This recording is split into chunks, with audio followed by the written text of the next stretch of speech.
Აი გამარჯობა და დილა მშვიდობისა ყველას, უჩავათის დილას, საქმიან დილას, მე გიორგი ისაკაძე წარმოგიდგენთ ტრადიციულად BMG-ის გუნდის სახელით, Pirveli-ზე, ყველას წარმატებულ და ბარაქიან დღეს გისურვებთ.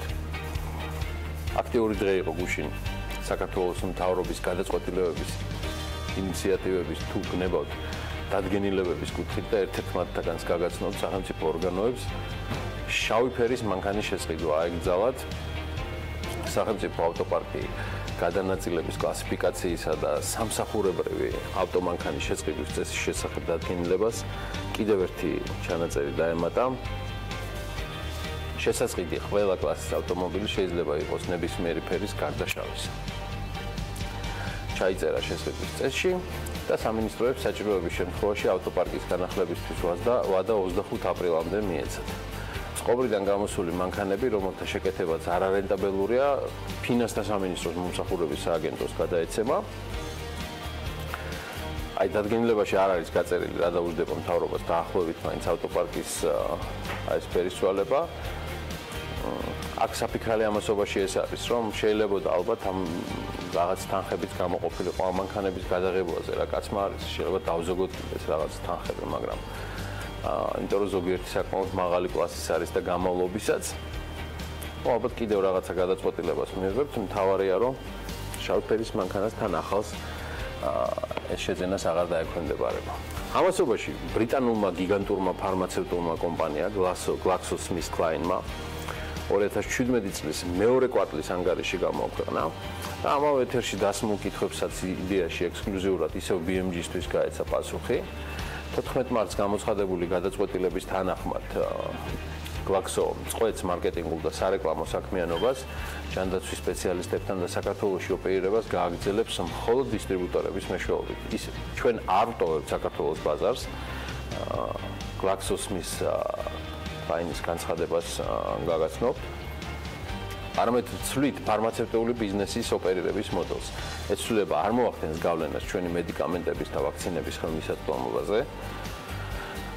ჩვენ ვაგრძელებთ მუშაობას დისტრიბუტორებთან, სამთავრობო უწყებებთან, ასევე UNICEF-თან, რათა ჩვენი პროდუქცია ხელმისაწვდომი იყოს პაციენტებისთვის საქართველოში. ეს გაგვიცხადეს GlaxoSmithKline's სათაოფისიდან. აი რაც შეეხება თავად ანგარიშს, მასში აღნიშნულია, რომ კომპანია განვითარებადი ბაზრების სრულ ფინანსურ ანგარიშვალდებულებასთან ინტეგრირებული ოპერირების მოდელით გააგრძელებს. გაგრძელების შესახებ გააკეთა განცხადება და კომპანიის სათაოფისის განცხადებით ცვლილებების მიზანი მათი მედიკამენტების და ვაქცინების პაციენტებისთვის ხელმისაწვდომობის უზრუნველყოფა. საქართველოს დერეფანში ტვირთბრუნვა კვლავ მცირდება. წლის ორ თვეში სატრანსპორტო დარგებმა ჯამში მხოლოდ 5,5 მილიონი ტონა გადაზიდეს, რაც წლიურად 300,000 ტვირთით არის და 0,3 მილიონით შემცირებული მაჩვენებელი. 2017 წელს საქართველოს დერეფანში გადაზიდული ტვირთების ჯამური მოცულობა გახდა 41,5 მილიონი ტონა, 2016 წელს 42,3, ხოლო 2015 წელს კი ეს 44 მილიონს აღემატებოდა, 44,200,000 ტონა. ნავსადგურებსა და საზღვაო ტერმინალებში გადამუშავებული ტვირთების მოცულობაც და მან წლის აი ამ ორ თვეში 2,600,000 ტონა შეადგინა, ნაცვლად გასული წლის 2,800,000-ისა. პორტებში ტვირთების გადამუშავების წლები მცირდება, გადამუშავებაც წლებია მცირდება. 2017 წელს პორტებმა ჯამში 16,300,000 ტონა ტვირთი გადაამუშავეს, 2016-ში 17,600,000, ხოლო 2015-ში კი ეს 19 მილიონ ტონას აღემატებოდა. მაშინაც კრიტიკის ქარცეცხლში იყო ტვირთბრუნვა საქართველოში, თუმცა თუ ეს ყველაფერი კიდევ ესე დრამატულად შემცირდებოდა. მცირედით არის გაზრდილი პორტებში კონტეინერების გადამუშავების მაჩვენებელი და წლის პირველ ორ თვეში ამ მაჩვენებელმა ეგრეთ წოდებულმა ტეომ 65,546 ერთეული შეადგინა. ყველაზე ცუდი ამ ამბავში არის ის, რომ ეს ყველაფერი, ეს ტენდენცია ტვირთების შემცირებისა ფაქტიურად შეუქცევად ხასიათს იღებს და ისიც ფაქტია, რომ არავინ არის პატრონი ამ სიტუაციის მოგვარებისა. რასაც დიდი დრო და ადამიანური რესურსი, მათ შორის კონტაქტები და სინქრონული ურთიერთობა სხვადასხვა სახელმწიფოებთან სჭირდება და ეს იმის ფონზე, რომ სახელმწიფო თავისი ფინანსებით ლამის ყველა მიმართულებით შედის, საკუთარი პიარის 50 მილიონის დაფინანსებიდან დაწყებული, დასრულებული ყველა ტიპის მომღერლის ჩვენ ხარჯზე ჩამოყვანით. თავარი მიმართულება კი, რამაც ქვეყანას მნიშვნელოვანი პირდაპირი თუ არაპირდაპირი შემოსავლები უნდა გაუზარდოს, აბსოლუტურ სტაგნაციაშია. კი ბატონო, გააგრძელეთ ბატონებო პერსპექტივო პროექტების დაფინანსება და თან ჯიუტად ამტკიცეთ, რომ სახელმწიფო კარგი მენეჯერია და ამტორია ღია კარი. ან მივხედოთ მთავარს, რაც თანხმედრაშია ქვეყნის გეოპოლიტიკურ მდებარეობასთან, მისი არსებული თუ პოტენციური დერეფნების გამოყენებასთან. ამასობაში კი ამის პარალელურად არ ცხრება ვნებები ბათუმის პორტში, იქ მეოთხე დღეა 8 თანამშრომელი შიმშილობს და მიუხედავად იმისა, რომ სამშაბათს ბათუმის საზღვაო ნავსადგურის დირექტორმა პორტში რეორგანიზაციის შეწყვეტის პირობა დადო, პროტესტი მაინც აწყდება. მოშიმშილეები აქციის შეწყვეტას არაპირებენ და მათ უკვე ერთადერთი მოთხოვნა აქვთ, რომ გადადგეს ბათუმის საზღვაო ნავსადგურის დირექტორი დანიარ მოჰამედ რაჰიმი. მე ცოტა ქრონოლოგიას შეგახსენებთ. 3 აპრილს ღამით ბათუმის პორტის ადმინისტრაციამ კრიმინალური პოლიცია გამოიძახა იმ მოტივით, რომ მუშები პორტიდან გემის გასვლას უშლიდნენ ხელს, გამოძიება სისხლის სამართლის კოდექსით გათვალისწინებული 222 პრიმამუხლის პირველი ნაწილი დაიწყო, რაც სატრანსპორტო კომუნიკაციების ბლოკირებას გულისხმობს და ისჯება გამასწორებელი სამუშაოებით ვადით 2 წლამდე, ან თავისუფლების აღკვეთის ვადით 2-დან 4 წლამდე. ბათუმის საზღვაო ნავსადგურმა ასევე გუშინ სპეციალური განცხადებაც გაავრცელა, სადაც აღნიშნულია, რომ ნავსადგურის ადმინისტრაციამ საპროტესტო აქციაში მონაწილე პირებს მედიაციის პროცედურის ფარგლებში იმავე დღეს შესთავაზა მოლაპარაკებების დაწყება და ნავსადგურის პროკავშირთან ერთად წამოჭრილი საკითხების განხილვა, მოთხოვნებთან დაკავშირებით კი მათივე განცხადებებით გაცემულია მომწურავი პასუხები.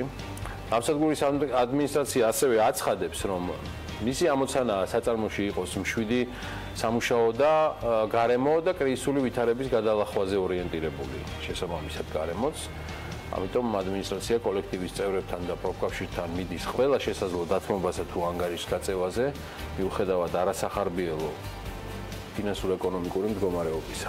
კერძოდ შეჩერებულია თანამშრომელთა ხაზუკე გათავისუფლების პროცესი, შეჩერებულია საწარმოს საქმიანობის ცალკეული არაპროფილური სახეობების ეგრეთ წოდებულ აუთსორსინგში გადაცემის პროცესი, ასევე დღესასწაულთან დაკავშირებით გაიცა ერთჯერადი ფინანსური დახმარებაც. ნავსადგურის ადმინისტრაცია აცხადებს, რომ ეს ზომები არის მაქსიმუმი რისი გაკეთებაც საწარმოს დამატებით შეუძლია დასაქმებულებთან მიმართებაში. ჩვენ უნდა გავარკვიოთ რა ხდება ადგილზე, უნდა გავარკვიოთ მეტი და ამაში დაგვეხმარება ამირან მიქელაძე, იგი მეზღვაურთა პროფკავშირის თავმჯდომარე გახლავთ. დილომშვიდობის ბატონ ამირან, მე მიხარია რომ ხართ ჩვენთან ერთად და მადლობელი ვარ რომ გამონახეთ დრო. დილა უთენია რომ გითხრათ რა მდგომარეობაა ბათუმის პორტში, ამჟამად რა სტატუსი აქვს და როგორ გრძელდება აქცია და რა მოთხოვნები დარჩათ ადამიანებს, ვინც შიმშილობას აგრძელებენ. დილომშვიდობის მოგესალმებით. მე მინდა სტაგი კონკრეტულად რომ მე ვარ ბათუმის საზღვაო ნავსადგურის პროფკავშირის თავმჯდომარე. გაერთიანებული საზღვაო ტრანსპორტის საქართველოს საზღვაო ტრანსპორტის ერთიანობის თავმჯდომარე. მადლობა ბატონ ამირან, ბოდიში გიხდით ჩვენ უზუსტობისთვის. არა შევს. ბატონო ძალიან ისეთი სიტუაცია იყო დაზაფხული რომ ამ შემცირებასთან დაკავშირებით აუთსორსინგთან ან აუთსორსინგში გადაცემას უნდა სხვადასხვა სამსახურებისა ნავსადგურში. ამან გამოიწვია ახშობება ხალხისა. ეგ თემა მოიხსნა ბატონ ამირან თუ დარჩა თემა? ამჟამად როგორც დირექტორმა განაცხადა მოიხსნა, მაგრამ ეს თემა არ არის დღევანდელი წამოჭრილი, ეს არის შიგა სამუშაო პროცესი, რომელიც რომ ფაქტიურად მალულად მიმდინარეობდა. ხალხმა არ იცოდა რომ შეიძლება მოხდარიყო. შეიძლება მოხდარიყო.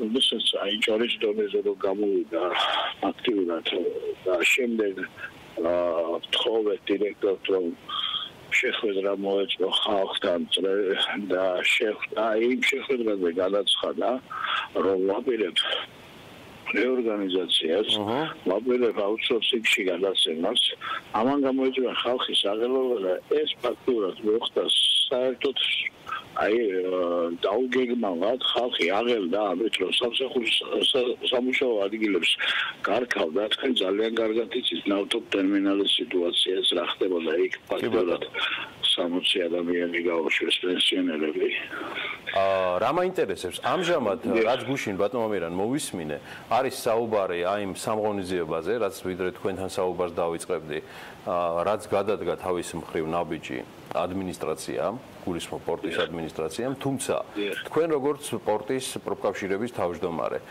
მიდასტურებთ თუ არა იმას რომ პორტი შეუფერხებლად მუშაობს მაგრამ მოშიმშილეები დარჩნენ ზუსტად იგივე შემადგენლობით და ისინი აგრძელებენ შიმშილობას ერთადერთი მოთხოვნით რომ გადადგეს პორტის არსებული დირექტორი ბატონო მე ზუსტად მაგი მინდოდა მეთქვა რომ ჩვენი პირველი მოთხოვნა ფაქტიურად იყო იმ დღიდანვე დირექტორის გადადგომა რადგანაც არ მოგვისმინა ეს შეიძლებოდა საერთოდ გაუხმაურებლად საერთოდ აღელვების გარეშე ხალხის აღელვების გარეშე მომხდარიყო ამ ხალხთან მწყნარად და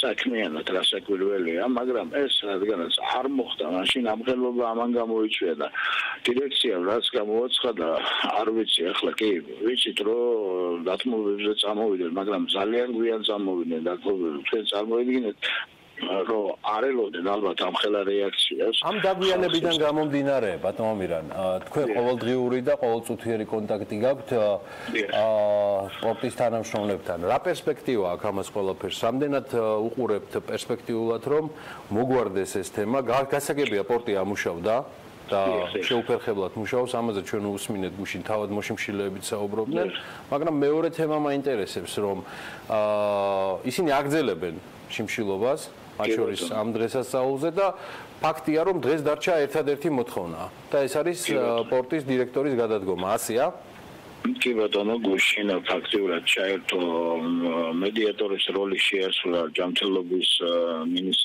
მინისტრმა ბატონი ზალი იყო ამ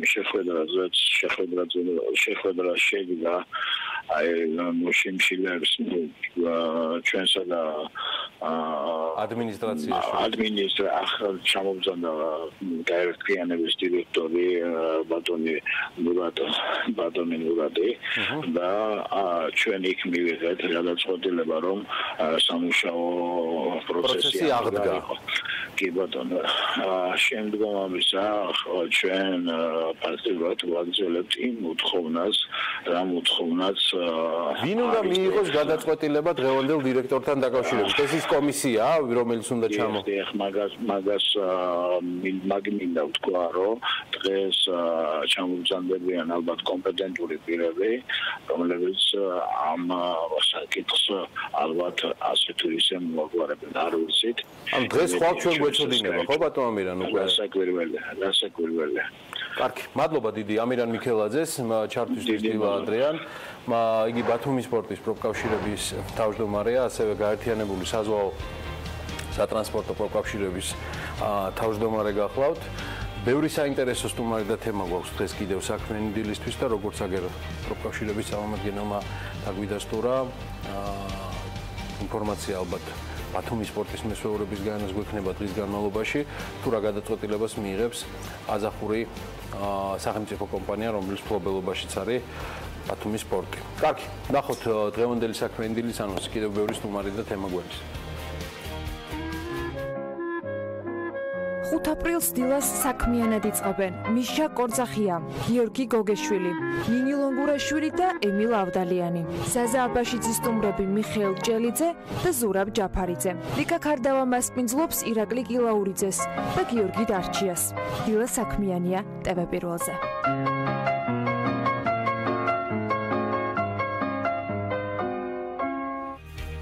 დასაქმების თემას უბრუნდებით და კვლევებს რომელიც ამ თემას მიეწყო, ამ თემას მე მარტო ვერ გავშლი, უკვე ანა ლაპიაშვილი შემომეხიდება ეკონომიკის სამინისტროს მიერ ჩატარებული კვლევების თანახმად 96,000-ზე მეტი გამოკითხული საწარმოდან თითქმის 10,000-მდე საწარმოს გამოკითხვის მომენტში ნუ გაგიკვირდებათ 17600-მდე უცხო ქვეყნის მოქალაქე ყავდა დასაქმებული. უცხო ქვეყნის მოქალაქეები ძირითადად არიან დასაქმებულნი ისეთ ეკონომიკურ სექტორში, როგორც არის მშენებლობა. აქ 5500 კაცზე მეტი არის დასაქმებული, აი ეგ ხედავთ გრაფიკაზე. და მთლიანი დასაქმების 31.6% შეადგენს. საბითუმო და საცალო ვაჭრობა 4757 ადამიანი, ტრანსპორტირება და დასაწყობება 13866, ადმინისტრაციული და დამხმარე მომსახურებები 1260, დაახლოებით 7%-ია და ტურიზმში არის 1231 ადამიანამდე დასაქმებული. ანა, რა სიტყვი, რამდენად არის, ასე ვთქვათ, სწორად გადანაწილებული სფეროების მიხედვით ეს უცხო ქვეყნის მოქალაქეები საქართველოში, დილამშვიდობის. გიორგი, მივესალმებით ჩვენს მაყურებელს. შენს ჩამონათვალში გრაფიკზეც ადვილად ჩანდა ვიზუალურად, რამხელა არის განსხვავება. სამაგიეროდ მეტნაკლებად თანაბარი რაოდენობის უცხო ქვეყნის მოქალაქეა დასაქმებული პროფესიულ, სამეცნიერო და ტექნიკურ საქმიანობებში და დამამუშავებელი მრეწველობის დასაქმების დარგებში. საკმაოდ მოკრძალებული წილი მოდის ჯანდაცვაზე და სოციალური მომსახურების საქმიანობაზე, დაახლოებით 2.7%-ია წილობრივად. ხელოვნებაზე, გართობაზე და დასვენების სფეროზე ასევე 2%-იანი მაჩვენებელია 350 დასაქმებული ჯამში და სოფლის სატყეო და თევზის მეურნეობაში 1.1%, რაც კონკრეტულ რიცხვებში 189 ადამიანს უტოლდება. რომ დავუბრუნდეთ ეკონომიკის სამინისტროს კვლევას 2017 წლის 1 სექტემბერს გასული, გარდაგასული, უბრალოდ 2016 წლის 1 სექტემბერთან შედარებით, სულ უცხო ქვეყნის მოქალაქეთა დასაქმებულთა საერთო რაოდენობა არის დაახლოებით 17%-ით გაზრდილი და აი 17330 კაცი შეადგინა, რაც მთლიანი დასაქმების 2.2%-ია. დასაქმებულები უცხო ქვეყნის მოქალაქეების თითქმის ნახევარი, 8379, ძირითადად დირექტორებსა და მთავარი ხელმძღვანელი პირების პროფესიულ ჯგუფებზე მოდის. ეს 3.6%-იანია წინა წელთან.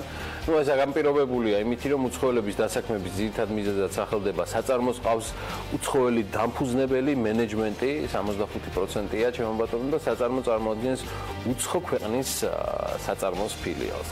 ძალიან მაღალი არის მოთხოვნა ფიზიკის, მათემატიკის და საინჟინრო მეცნიერებების სპეციალისტ პროფესიონალებზე. ეს მარტივი გასაგები არის. სამ პროფესიულ ჯგუფს მიკუთვნილი 1007 უცხო ქვეყნის მოქალაქეა საქართველოში დასაქმებული, რაც უცხო ქვეყნის მოქალაქეების მთლიანი დასაქმების თითქმის 10% შეადგენს და წინა წლის მაჩვენებელთან შედარებით არც მეტი და არც ნაკლები 160%-ით არის გაზრდილი. მოპოვებასა და მშენებლობაზე დასაქმებულ მუშებზე მოდის დაახლოებით 8.2%-ით ზრდის მაჩვენებელი წინა წელთან შედარებით. მრეწველობისა და მშენებლობის ტრანსპორტის მუშებზე 1190 დასაქმებული, ეს დაახლოებით 7%-ია წილობრივად.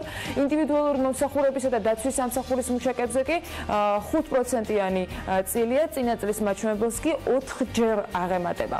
ფიზიკური და ტექნიკური მეცნიერების სპეციალისტებზე მოდის 760 დასაქმებული ადამიანი, ეს 29%-ით გაზრდილი მაჩვენებელია. საწარმოო და საექსპლუატაციო განყოფილებების მენეჯერებზე, საბითუმო და საცალო ვაჭრობაში კი 542 დასაქმებული, წილობრივად აქაც პროცენტში რომ დავითვალოთ, გამოდის რომ 3.1% შეადგენენ ამ კატეგორიის დასაქმებულები. ხო, საქართველოში მცხოვრებ უცხო ქვეყნის მოქალაქეებისთვის საკმაოდ საინტერესო გზავნილი იყო გუშინ პრემიერ-მინისტრის განცხადება. რამდენიმე კვირის წინ მანკო ბახტაძის მიერ დაანონსებული 5 რეფორმის გარდა გიორგი კვირიკაშვილმა კიდევ 3 ინიციატივა წარადგინა. რეფორმის პირველი პუნქტი მეწარმეების ბიუროკრატიისგან გათავისუფლებას გვპირდება. ნაცვლად 5 საგადასახადო დოკუმენტისა, რომელიც დღეს გება მეწარმის მიერ, იქნება ერთი გაერთიანებული საგადასახადო დოკუმენტი. ამით ჩვენს მეწარმეებს მოეხსნებათ უზარმაზარი ბიუროკრატიული ტვირთი, რომ დოკუმენტ ბრუნვაში, ესე იგი მათ არ დახარჯონ იმდენი რესურსი, რამდენსაც ისინი დღეს ხარჯავენ. შემდეგი თემა, რაზეც გიორგი კვირიკაშვილმა ისაუბრა, აღმოჩნდა, რომ იმ განცდისგან არის ნაკარნახევი, რომელიც სასტუმროებისა თუ ახალი სავაჭრო ობიექტების გახსნისას მთავრობის წევრებს უჩნდებათ. როცა რეგიონებში ახალი სასტუმროების გახსნისას ადვილად შესამჩნევია, რომ ადგილობრივი პროდუქციის ნაცვლად ისინი თბილისიდან თუ სხვადასხვა რეგიონალური ცენტრებიდან ჩატანილი პროდუქციით მარაგდებიან. მთავრობის გადაწყვეტილებით ამისთვის უпростоრად იმისთვის, რომ ადგილობრივი მოსახლეობის მიერ წარმოებული კვების პროდუქტების გასაღება წახალისდეს, მარტივდება შესაბამისი საგადასახადო პროცედურები. მაქსიმალურად ვამარტივებთ როგორც საგადასახადო კუთხით, ასევე პროცედურული კუთხით პროდუქციის შესყიდვას ადგილობრივი მეწარმეებისგან, სოფელში მცხოვრები ადამიანებისგან და მცირე ფერმებისგან. ძალიან მნიშვნელოვანი ინიციატივაა ჩემი აზრით.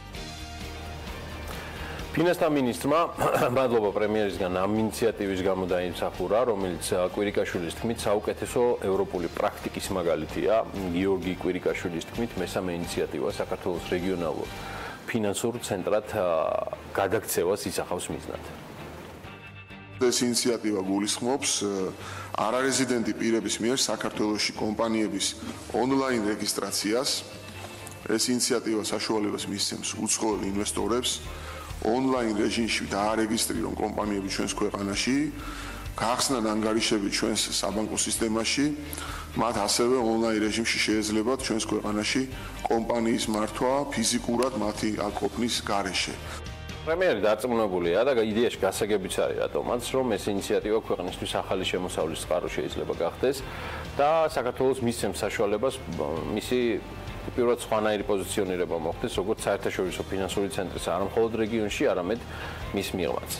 გიორგი მამუკა ბახტაძე მოგვიანებით კიდევ უფრო დეტალურად განმარტა ამ სიახლეების ძალაში შესulis შემდეგ რა ეფექტს ელოდება მთავრობა, პრესკონფერენციის თვალისდევნება და მოსმენად ჩვენი Facebook სტრიმის მიმდევრებს სრულად შეეძლოთ ფინანსთა მინისტრ საქმის კურსშიც უმასპინძლებთ და პრინციპში ყველა კითხვაზე ამ ეტაპზე არსებულ კითხვებზე პასუხები მივიღეთ, გარდა ერთისა, რა იქნება ის მასშტაბური და ისტორიული რეფორმა, რომელსაც ფინანსთა მინისტრი აანონსებს, თუმცა ამას ჯერ არავის უზიარებს. მოკლედ ამბები ბახტაძის უწყების სიახლეებზე სიახლეებში საოცრად შეგხვდება. იქამდე დღეს რა მოგვიბზადეს ბექა ბაციკაძემ და დათო ჯავახონიამ BMG-ის გუნდის წევრებთან ერთად საქმის კურსის 3 საათიანი გამოშვებისთვის მოდით მათ ანონსსაც გადავხედოთ.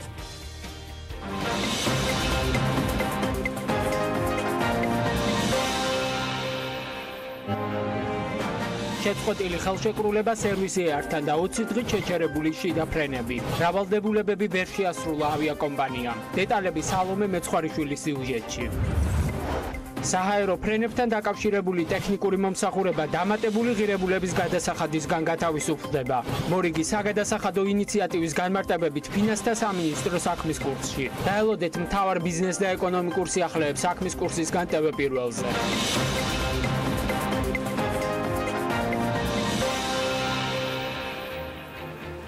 ამის პარალელურად ქართული ლუდის კომპანია საფონდო ბირჟაზე პირველ ეტაპზე 20 მილიონი ლარის ბონდების გამოშვებას გეგმავს, როგორც კომპანიის გენერალურმა დირექტორმა კახა კოტეკაძემ BMG-ს განუცხადა, ფასიანი ქაღალდების ბაზარზე დაახლოებით ფასიანი ქაღალდები შესაბამისად ბაზარზე დაახლოებით 3 თვეში განთავსდება და საჯარო ობლიგაცია კომპანიისთვის ამ შემთხვევაში პირველი პრეცედენტიც არის. ამ რესურსების ათვისებას შევძლებთ ასევე წლის ბოლომდე. განხორციელდება ძალიან ბევრი საინტერესო პროექტი, რაც გვაქვს დაგეგმილი და საბოლოო ჯამში ისევ ეს ყველა პროექტი ემსახურება იმას, რომ საქართველოში შეიქმნას ახალი ბიზნესები, ახალი იდეები დაფინანსდეს. უნისონის ვასილ ახრახაძეს კი მიაჩნია, რომ სადაზღვევო სექტორის ნაწილს საკუთარი რეგულატორის დაფინანსება ძვირი უჯდება. ჩვენ დავაჯამებთ და ესტონური მოდელის არ გავრცელების შემთხვევაში მოგების გადასახადი, რომელიც არის მინიმუმ 15%-ის ოდენობით, თუნდაც რეინვესტირების შემთხვევაში და ამას დაემატება კიდე დაზღვევის ზეგანხილების სამსახურის მოსაკრეფელი 1%, ჩვენ ჯამში 55%-ზე და მეტზე გავდივართ, რაც აბსოლუტურად არ ამიმზიდელს ხდენს უკვე სადაზღვევო ინდუსტრიას. პირველი მაისიდან კი ელექტროენერგიის გარანტირებული შესყიდვა უხდება და GIG-ის დირექტორის მრჩეველი წარსულში ჩვენი მედია კოლეგა ლევან მეფხაძეს მიაჩნია, რომ მიზანი ლიბერალური ბაზრის ჩამოყალიბება უნდა იყოს, თუმცა გარდამავალი ეტაპი სიხისტით არ უნდა გამოირჩეოდეს. ყველაზე რთული ნებისმიერ რეფორმის დროს. მე მაინც მგონია ეს არის გარდამავალი ეტაპი, როდესაც ბაზრის მოთამაშეებმა უნდა ისწავლონ, ჩვენ უნდა კარგად შევაფასოთ აი ეს შემამსუბუქებელი რაღაცა ასე ვთქვათ სტრატეგია შევიმუშაოთ იმისათვის რომ ბაზარზე ახალი თავისუფალი ასე ვთქვათ ვაჭრობის რეჟიმში ბაზრის გადაყვანას ნაკლები ასე ვთქვათ ზიანი მოხვდეს ბაზრის მოთამაშეებისთვის. აი ჰიბრიდებს კი მერია, ანუ ჰიბრიდულ ავტომობილებს დედაქალაქის მერია Hyundai ავტო საქართველოსგან შეიძენს ელექტრონულ ტენდერში კომპანია მუნიციპალიტეტს კონკურენტ Toyota ცენტრ თეგეტაზე 152,000 ლარით უკეთესი ფასი შესთავაზა და შესყიდვის ღირებულებად 1,578,000 ლარი დააფიქსირა. ამჟამად კომპანიას რამდენიმე დოკუმენტის დასაზუსტებლად ვადა აქვს მიცემული და შემდგომ ალბათ უკვე დაიწყებენ კონტრაქტის პირობების შესრულებას. მოკლედ, მე მეყოფა ეს ამბები და კოლაჟები და დროა გადავიდეთ აწუყვე ანალაპიაშვილის ამბების კოლაჟზე. ამასობაში კი მეწარმეთა ფერმერთა რისკების შემცირების მიზნით აგროდაზღვევის პროექტში ცვლილებები შედის. სახელმწიფოს ვარის მიუხედავად, ჯემფესტ 2018-ის ორგანიზატორები გეგმას არ ცვლიან. Pirveli გრუპის შვილობილმა კრიპტოვალუტების მაინინგის კომპანიამ H8-მ კანადის საფონდო ბირჟაზე აქციები განათავსა. ევროპის რეკონსტრუქციისა და განვითარების ბანკის გრანტით ფრანგული კომპანია Sistra თბილისში მერიას ავტობუსების ქსელის რესტრუქტურიზაციის დეტალურ გეგმას მოუმზადებს. Sistra კვლევებზე დაყრდნობით მრავალკომპონენტიან ვადაში გაწერილ პროგრამას შეიმუშავებს, რომელიც დედაქალაქისთვის საზოგადოებრივი ტრანსპორტის განვითარების ერთ-ერთი მთავარი დოკუმენტი იქნება. კომპანიამ მერიას დოკუმენტი ხელშეკრულების გაფორმებიდან 15 თვეში უნდა შესთავაზოს. აი პროგრამის შედგენამდე კი კომპანია ავტობუსების ქსელის რესტრუქტურიზაციაზე იმუშავებს, რაც ავტობუსების და მიკროავტობუსების მარშრუტების შესწავლასა და ხელახალ დაგეგმვას ითვალისწინებს ჩემო ბატონო. აღნიშნულ პროცესში ასევე გათვალისწინებული იქნება მეტროპოლიტენის მუშაობის სპეციფიკა. Sistra მერიას თითეული მარშრუტი, რუკების მარშრუტებზე მოძრავი ავტობუსების რაოდენობის გაჩერებების განრიგის, გადაჯდომის არეალების, ფეხით სავალი მანძილებისა და სხვა მნიშვნელოვანი ასპექტების გათვალისწინებით უნდა წარუდგინოს. ეს ღონისძიებაც პირდაპირ ეთერში იყო გუშინ BMG სტრიმის საშუალებით და იმედია გქონდათ ბედნიერება დამტკბარიყავით. ჩვენი მოვიგი პირდაპირ ეთერით. ანა. რამე ინფორმაცია გამორჩა და შესაბამისად არ იყო ამ დროისათვის აქტიური სოციალურ ქსელებში. დავაბატებ, რომ ამავდროულად Sistra თბილისს გადასცემს სატრანსპორტო მოდელსაც, იმ სპეციალიზებულ პროგრამას, რომელიც ქალაქის სატრანსპორტო ქსელის შედგენისას გამოიყენება. ის ქუჩათა ქსელს და მგზავრთა გადაყვანასთან დაკავშირებული მონაცემების გათვალისწინებით ტრანსპორტის მოძრაობის მოდელირებასაც ახდენს. ამავდროულად, როგორც ამბობენ, ეფექტური ახალი მშენებლობების დაგეგმვისას, სატრანსპორტო ნაკადების გამტარუნარიანობისა და საზოგადოებრივი ტრანსპორტით ქალაქის უბნების მომსახურების შესამუშავებლად. მოკლედ, თბილისის 101 მარშრუტია დაახლოებით დღეს 520 ავტობუსი ემსახურება, რაც არასაკმარისია და ამაზე ბევრჯერაც გვისაუბრია. თბილისის მერიას უახლოესი 4 წლის განმავლობაში კი 700 ახალი ავტობუსის შეძენა აქვს დაანონსებული. პროექტის საერთო ღირებულება ამ დროისათვის 800,000 ევროს შეადგენს. საიდანაც 500,000 ევროკავშირის გრანტია, ხოლო 300,000 თავად მერიის დაფინანსება. ამ საკითხებთან დაკავშირებით კიდევ ბევრს და ძალიან საინტერესო ამბებს გაგიზიარებთ საქმიანი დილის ეთერში და არა მხოლოდ აუცილებლად უნდა გაეცნოთ BMG-ის სიახლეებსაც. აი თავად ჩვენი ვებგვერდის გუნდის წევრების მხრივ მომზადებული ბიზნესამბები კი რამდენიმე წამში იქნება საქმიანი დილის ეთერში.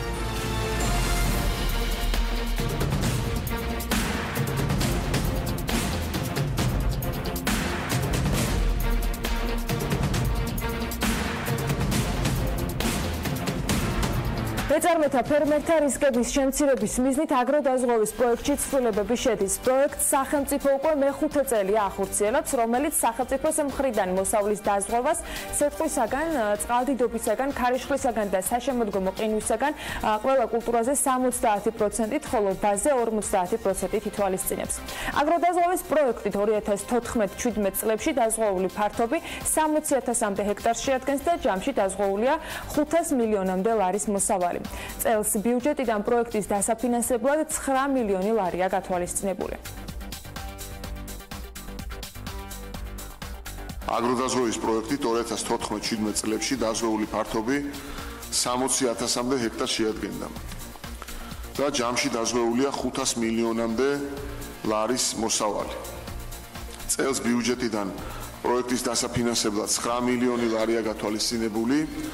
წლიდან წლამდე პროექტი საერთაშორისო სტანდარტის გათვალისწინებით იხვეწება, მნიშვნელოვანი ზრდაა პროგრამაში ფერმერთა ჩართულობის მხრივ და წინა წლებისგან განსხვავებით პროგრამით ისარგებლებს ფერმერი, რომელსაც მიწის ნაკვეთი დარეგისტრირებული აქვს. სახელმწიფოს უარის მიუხედავად GenFest 2018-ის ორგანიზატორები ამბობენ, რომ გეგმას არ ცვლიან. მიუხედავად იმისა, რომ საქართველოს მთავრობას გაურკვეველი მიზეზით არ სურს მოგვაქირავოს სახელმწიფო ბალანსი არსებული მიწა, ჩვენ ფესტივალს ჩავატარებთ კერძო მიწაზე. GenFest 2018-ში 9 აგვისტოს ანაკლიაში გაიხსნება საზეიმოდ და 12-ში ასევე საზეიმოდ დაიხურება. იმის მიუხედავად, რომ ეს კონკრეტულ ჩინოვნიკებს ესიამოვნებათ თუ არა, ჩვენ ამას გავაკეთებთ. საკმაოდ ბევრი ცივი წყალი არის ენგურში და შეგვიძლია გავამასპინძლოთ დაპოსტეს GenFest-ის ორგანიზატორებმა საკუთარ Facebook-ის გვერდზე.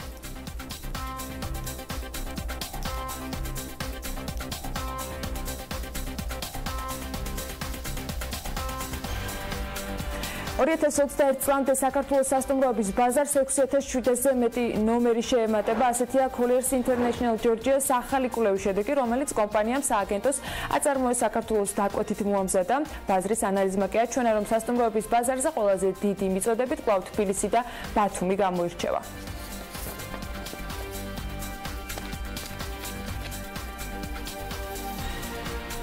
რაც შეეხება საცხოვრებელ უძრავ ქონებას, თბილისში რეკორდული რაოდენობის ტრანზაქცია დაფიქსირებული დაახლოებით 28000 ერთეული. აღსანიშნავია, რომ 2017 წელს დასრულდა 200-მდე სამშენებლო პროექტი. წლის ბოლოს მდგომარეობით თბილისში 525 მიმდინარე დეველოპერული პროექტია, რომელიც ჯამში 33000 ბინას მოიცავს. ახლად აშენებულ პროექტებში საშუალო ფასი 1 კვადრატულ მეტრზე $663, ხოლო ძველი ბინების შემთხვევაში 1 კვადრატულის ფასი $612 უტოლდება.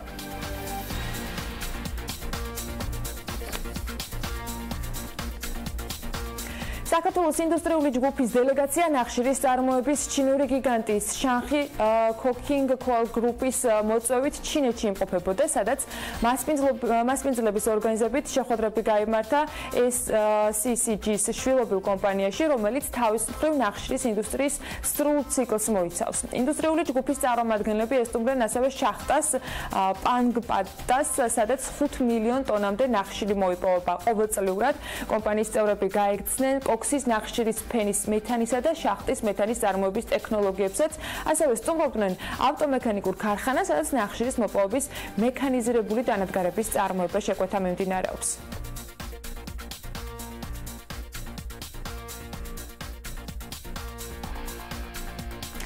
ელიავას ბაზრობაზე მომხდარი ხანძრის შედეგად დაზარალებულ 8 მეწარმეს, რომელთაც GPI-ში დაზღვეული ჰქონდათ მარაგები და ქონება, ჯამში 600,000 ლარამდე ზარალი აუნაზღაურდათ. კომპანიის ცნობით, მიუხედავად იმისა, რომ ამ დროისთვის ჯერ კიდევ არ არის დასრულებული საგამოძიებო სამუშაოები, მაინც მოხერხდა დაზარალებულ მეწარმეთა დაკმაყოფილება. ანაზღაურება მიიღეს იმ მეწარმეებმაც, რომლებიც ჩართულები იყვნენ GPI-ის მცირე და საშუალო ბიზნესის დაზღვევის პროგრამაში. ინფორმაციისათვის მცირე და საშუალო ბიზნესის პროგრამა სოციალური პროექტი გახლავთ, რომელიც GPI ჰოლდინგმა 2017 წელს ბავშვთა სამყაროში გაჩენილი ხანძრის შემდეგ შეიმუშავა და ის ორიენტირებულია მცირე და საშუალო ბიზნესის განვითარებაზე.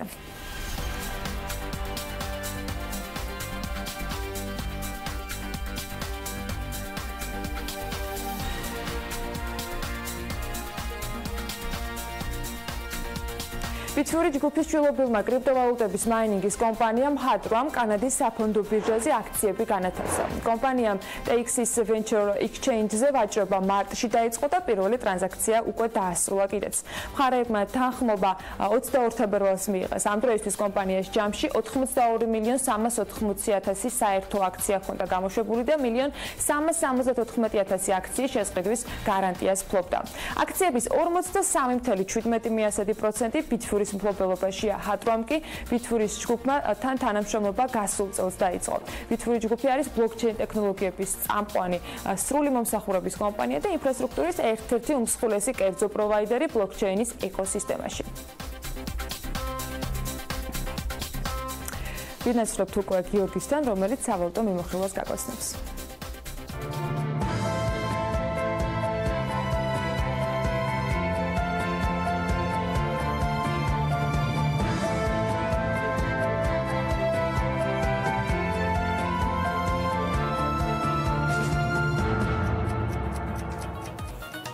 გუშინდელი ვაჭრობის შედეგად ლარი დოლართან მიმართებაში კიდევ გამყარდა. 2 ლარი და 39 თეთრი არის და ლარი დოლარის წყვილი. რეალურად გარეთ 38-37,000 შეხვდებით. გაიაფთა ევრო 2 ლარი და 93 თეთრი ღირს. ლარის პოზიციები აქაც ძალიან მოძლიერებულია. 60 თეთრად შეიძენთ თურქულ ლირას, რაც იმას ნიშნავს, რომ ერთი თეთრით კიდევ გაუფარსურდა თურქული ლირა და შესაბამისად არის გამყარებული ლარი, გამოხატული თეთრებში. ფუნტ სტერლინგის ფასი 3 ლარი და 35 თეთრი გახლავთ. ფინანსთა სამინისტროს სახაზინო ვალდებულებების აუქციონზე გუშინ 40 მილიონი ლარის ნომინალური ღირებულების ერთწლიანი ბადიანობის ფასიანი ქაღალდები გაიყიდა. ეროვნული ბანკის ინფორმაციით აუქციონში მონაწილეობა 6 კომერციულმა ბანკმა მიიღო და მოთხოვნამ 91,9 მილიონი ლარი შეადგინა. მინიმალური საპროცენტო განაკვეთი 7,2%, მაქსიმალური კი 7,3% გახდა, ხოლო საშუალო შეწონილი 7,29%-ზე დაბალანსდა და განისაზღვრა. ასევე ეროვნულმა ბანკმა გუშინ 20 მილიონი დოლარი შეიწყიდა და ამ ოპერაციების კომენტირებისას ყობა გვენეტაძე მისიც აღნიშნა, რომ ეროვნული ბანკის რეზერვები არ არის ადეკვატური და საჭიროა მათი ზრდა. საქართველოში მოქმედებს უძრავი გაცვლითი კურსის რეჟიმი. ეს ნიშნავს, რომ არ არსებობს რაიმე კონკრეტული ნიშნული ეროვნული ვალუტის, რომელზეც არის სწორება. ამავე დროს ეს რეჟიმი არ გამორიცხავს ინტერვენციებს ბაზარზე და მაშინ, როდესაც შესაძლებელი არის, რომ ინტერვენცია გაკეთდეს ისე, რომ გაცვლითი კურსის მიმართულება არ შეიცვალოს, ეროვნული ბანკი აუცილებლად ასეთ ინტერვენციებს გააკეთებს. ეს არის ყველაზე კარგი საშუალება იმისათვის, რომ ეროვნული ბანკის საერთაშორისო სავალუტო რეზერვები შეივსოს. ჩვენი რეზერვების შევსებას კარგი ამინდი ჭირდება და განწყობაც. ამიტომ მოვისმინოთ ამინდის პროგნოზი. უჩაბათი დღისთვის მას ანა გაგვაცნობს. ამინდის პროგნოზის სპონსორია SEU Development. წვიმა შეწყდა. გარემოს ეროვნული სააგენტო გვატყობინებს, რომ ამინდი განპირობებული იქნება შავი ზღვის ჩრდილო-დასავლეთიდან გავრცელებული ცივი ჰაერის მასებისა და სამხრეთ რაიონებიდან თბილი ჰაერის მასების ურთიერთქმედებით. მოსალოდნელია დროგამოშვებით ღრუბლენობის მომატება. დასავლეთ საქართველოში უნალექოთ, ხოლო აღმოსავლეთ საქართველოს აღმოსავლეთ რაიონებში ზოგან მცირე ნალექი იქნება ნისლთან ერთად. იქროლებს აღმოსავლეთის მიმართულების ქარი. სოხუმში 16 გრადუსი დაფიქსირდება, ბათუმში 17, ქობულეთში 16, ფოთში 18 და ქუთაისში 21. ზუგდიდში 20 გრადუსი იქნება მაქსიმალური ტემპერატურა, ოზურგეთში ჰაერი 21 გრადუსამდე თბება, ონში 16 გრადუსი იქნება, გორში 17, ცხინვალში 16, მარნეულში 14 და რუსთავში ასევე 14. ახალციხეში 17 გრადუსს ელოდებიან, ბორჯომში 16, ბაკურიანში დღის განმავლობაში მაქსიმალური ტემპერატურა მხოლოდ 11 გრადუსი იქნება, ახალქალაქში კი 5. სტეფანწმინდაში მცირე თოვლჭყაპი კიდევ არის მოსალოდნელი და 5 გრადუსი იქნება აქაც დღის განმავლობაში. თელავში მცირე წვიმა ნავარაუდები და 14 გრადუსი, აი თბილისს რაც შეეხება ღრუბლიანობა მოიმატებს, მაგრამ დღეს უნალექოთ ჩაევლის უმეტესად დღე. იქროლებს მხოლოდ სუსტი ქარი და მაქსიმალური ტემპერატურა 14 გრადუსი იქნება. მადლობა ანა, ჩვენ ხა გავალთ რეკლამაზე და სულ რამდენიმე წუთში ძალიან საინტერესო სტუმარი ყავს, მიხეილ კორძახია. იგი საქართველოს დამსაქმებელთა ასოციაციის ვიცე-პრეზიდენტია. ჩვენი საქმიანი მაყურებელი მას ძალიან კარგად იცნობს. ძალიან მნიშვნელოვანი კონფერენცია წამოგვეწევა ნაღდგომებს 12 აპრილს. იგი შრომის უსაფრთხოების თემებს მიეძღვნება, შრომის უსაფრთხოება და ჯანმრთელობა. ეს თემით ვიქნებით წარმოდგენილი. და მოდი დანარჩენზე და უფრო ცვლად და თავად ბატონ მიხეილ კორძახია ისაუბრებს. დაგველოდეთ წინ საკმაოდ საინტერესო საუბარი და ეთერი გვაქვს.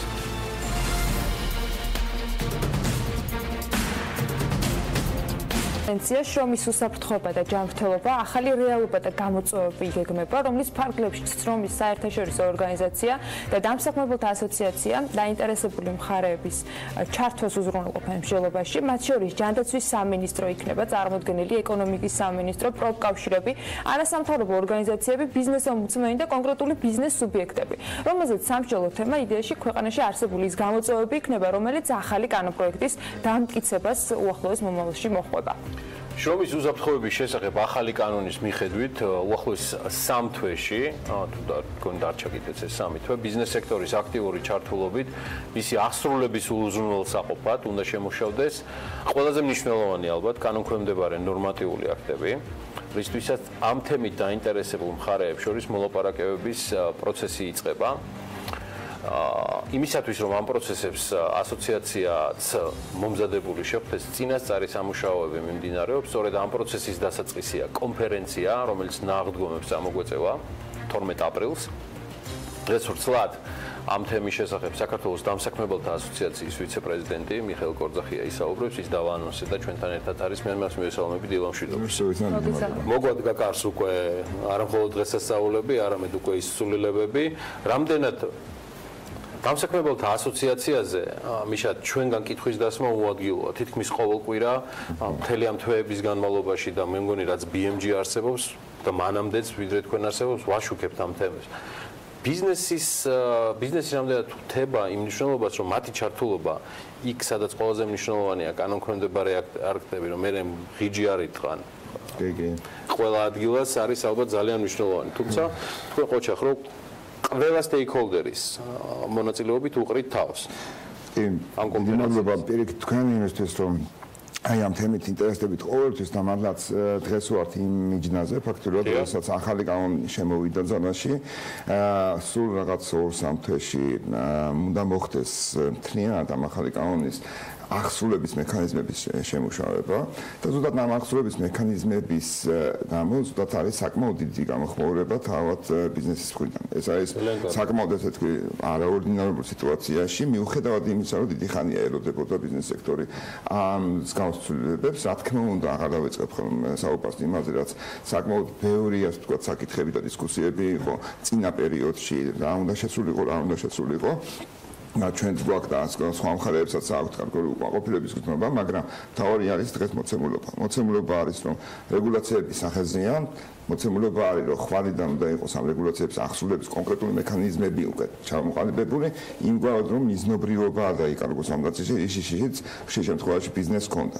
ეს შეში რომ გაქარწყდეს, ზუსტად ამისთვის პირველი ასე ვთქვათ ინიციატივა კანონის ძალაში შესვლის შემდგომ, რაღაც 2 კვირაც არის გასული ამ კანონის ძალაში შესვლიდან, გვაქვს ზუსტად 12 აპრილს დაგეგმილი მსგავსი კონფერენცია რუგალი მაგიდა სადაც ყველა ძირითადი სტეიქოლდერი არის მოწვეული და რაც თავარია შრომის ორგანიზაციის როგორც ჩვენ ასე ვთქვათ ერთ-ერთი ასე ვთქვათ მისი დამსაქმებელთა გაერთიანების მისი ნაწილის ასე ვთქვათ ხარდაჭერით ვახდეთ აი ამ გონიმაგიდის ასე ვთქვათ ორგანიზებას სადაც ჩამობრძანდება საკმაოდ მაღალი დონის ასე ვთქვათ აი ეგ მასშტაბურობა მაინტერესებს ეს არ არიან მარტო ადგილობრივი მონაწილეები შრომის ორგანიზაციის სპეციალისტები და პლუს ბიზნეს ევროპის მმართველი საბჭოს წარმომადგენელი რომელიც საკმაოდ მაღალ პოსტს იკავებს როგორც ბიზნეს ევროპის ასევე დამსაქმებელთა საერთაშორისო ორგანიზაციის ასევე საკმაოდ წონიანი არის შრომის ორგანიზაციის დონეზე და ასევე სტრუქტურებში როგორც ვთქვათ პოლიტიკურ დონეზე გადაწყვეტილებების ვთქვათ ჩართული პირის საკმაოდ დიდი ინტერესი გამოხატეს ჩვენ პარტნიორებმა და მოვლენილია ეს პიროვნება რომ კონკრეტულად გვალი მაგიდის ფორმატში ქართველებთან ერთად დაინტერესებულ მხარეებთან ერთად განვიხილოთ კონკრეტულად ის საკონდო საკითხები, რომელიც შესაძლებელია იწვევდეს შემდგომში გარკვეულ ასე ვთქვათ საკმაოდ სერიოზულ დიდ დისკუსიას. ეს გარდუვალი არის. ჩვენ გვაქვს მისაღები, საქართველოს საქმის მისაღები, რამდენიმე 5 მინიმუმ დადგენილება, 5 ამოხდება აქტი, რომელიც არც თუ ისე ადვილი იქნება მხარეებს შორის შესათანხმებელი, ვინაიდან კანონში წერია ზუსტად შეთანხმებაზე აპელირებს ამ ნაწილში, მაგალითად ვთქვათ იგივე რაზე უნდა გავცელდეს და რა სფეროებს უნდა გავცელდეს კანონის მოქმედება. მაგალითად განათლების კომპონენტი იმ შემთხვევაში ვინ უნდა ასწავლოს ზუსტად და ვინ უნდა იყოს ვთქვათ პროვაიდერი ამ ნაწილში. ბატონო, თქვენ არც მანამდე დაგიკურეთ შეხვედრები და პრინციპში წინასწარ კონსულტაციები, არც მერე დარწმუნებული ვარ ეს არ იქნება ბოლო, ვთქვათ, მრგვალი მაგიდან ბოლო შეხვედრა, როცა გაივლით კონსულტაციებს, მაგრამ კონკრეტულად 12-ში რა შედეგის მიღებას ელოდებით, კონსენსუსი სადამდე შეიძლება მივიდეს, ანუ რომ დასრულდება ეს მრგვალი მაგი და დაახლოებით მაინც, რო გითხრათ, რა საკითხებზე მე უფრო დავაკონკრეტებ, ამ შემთხვევაში გვაინტერესებს იმ დოკუმენტის შესახებ, რომელზეც თქვენ მუშაობთ და კონფერენციის საფუძველზე კანალზე აილოს ექსპერტებთან ერთად მოამზადებთ შრომის უსაფრთხოების თემაზე.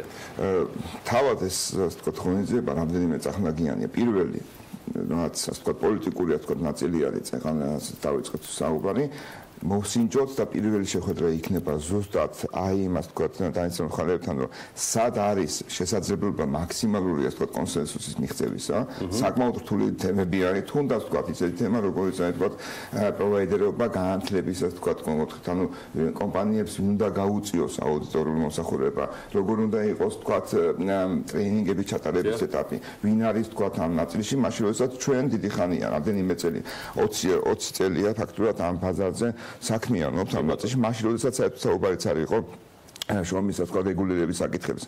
მეორე ასე ვთქვათ მიზანი არის კონკრეტულად რომ ასოციაცია როგორც რამდენიმე კვირის წინ ჩვენ დავანონსეთ და დავიწყეთ ზუსტად სერვისების შემუშავება.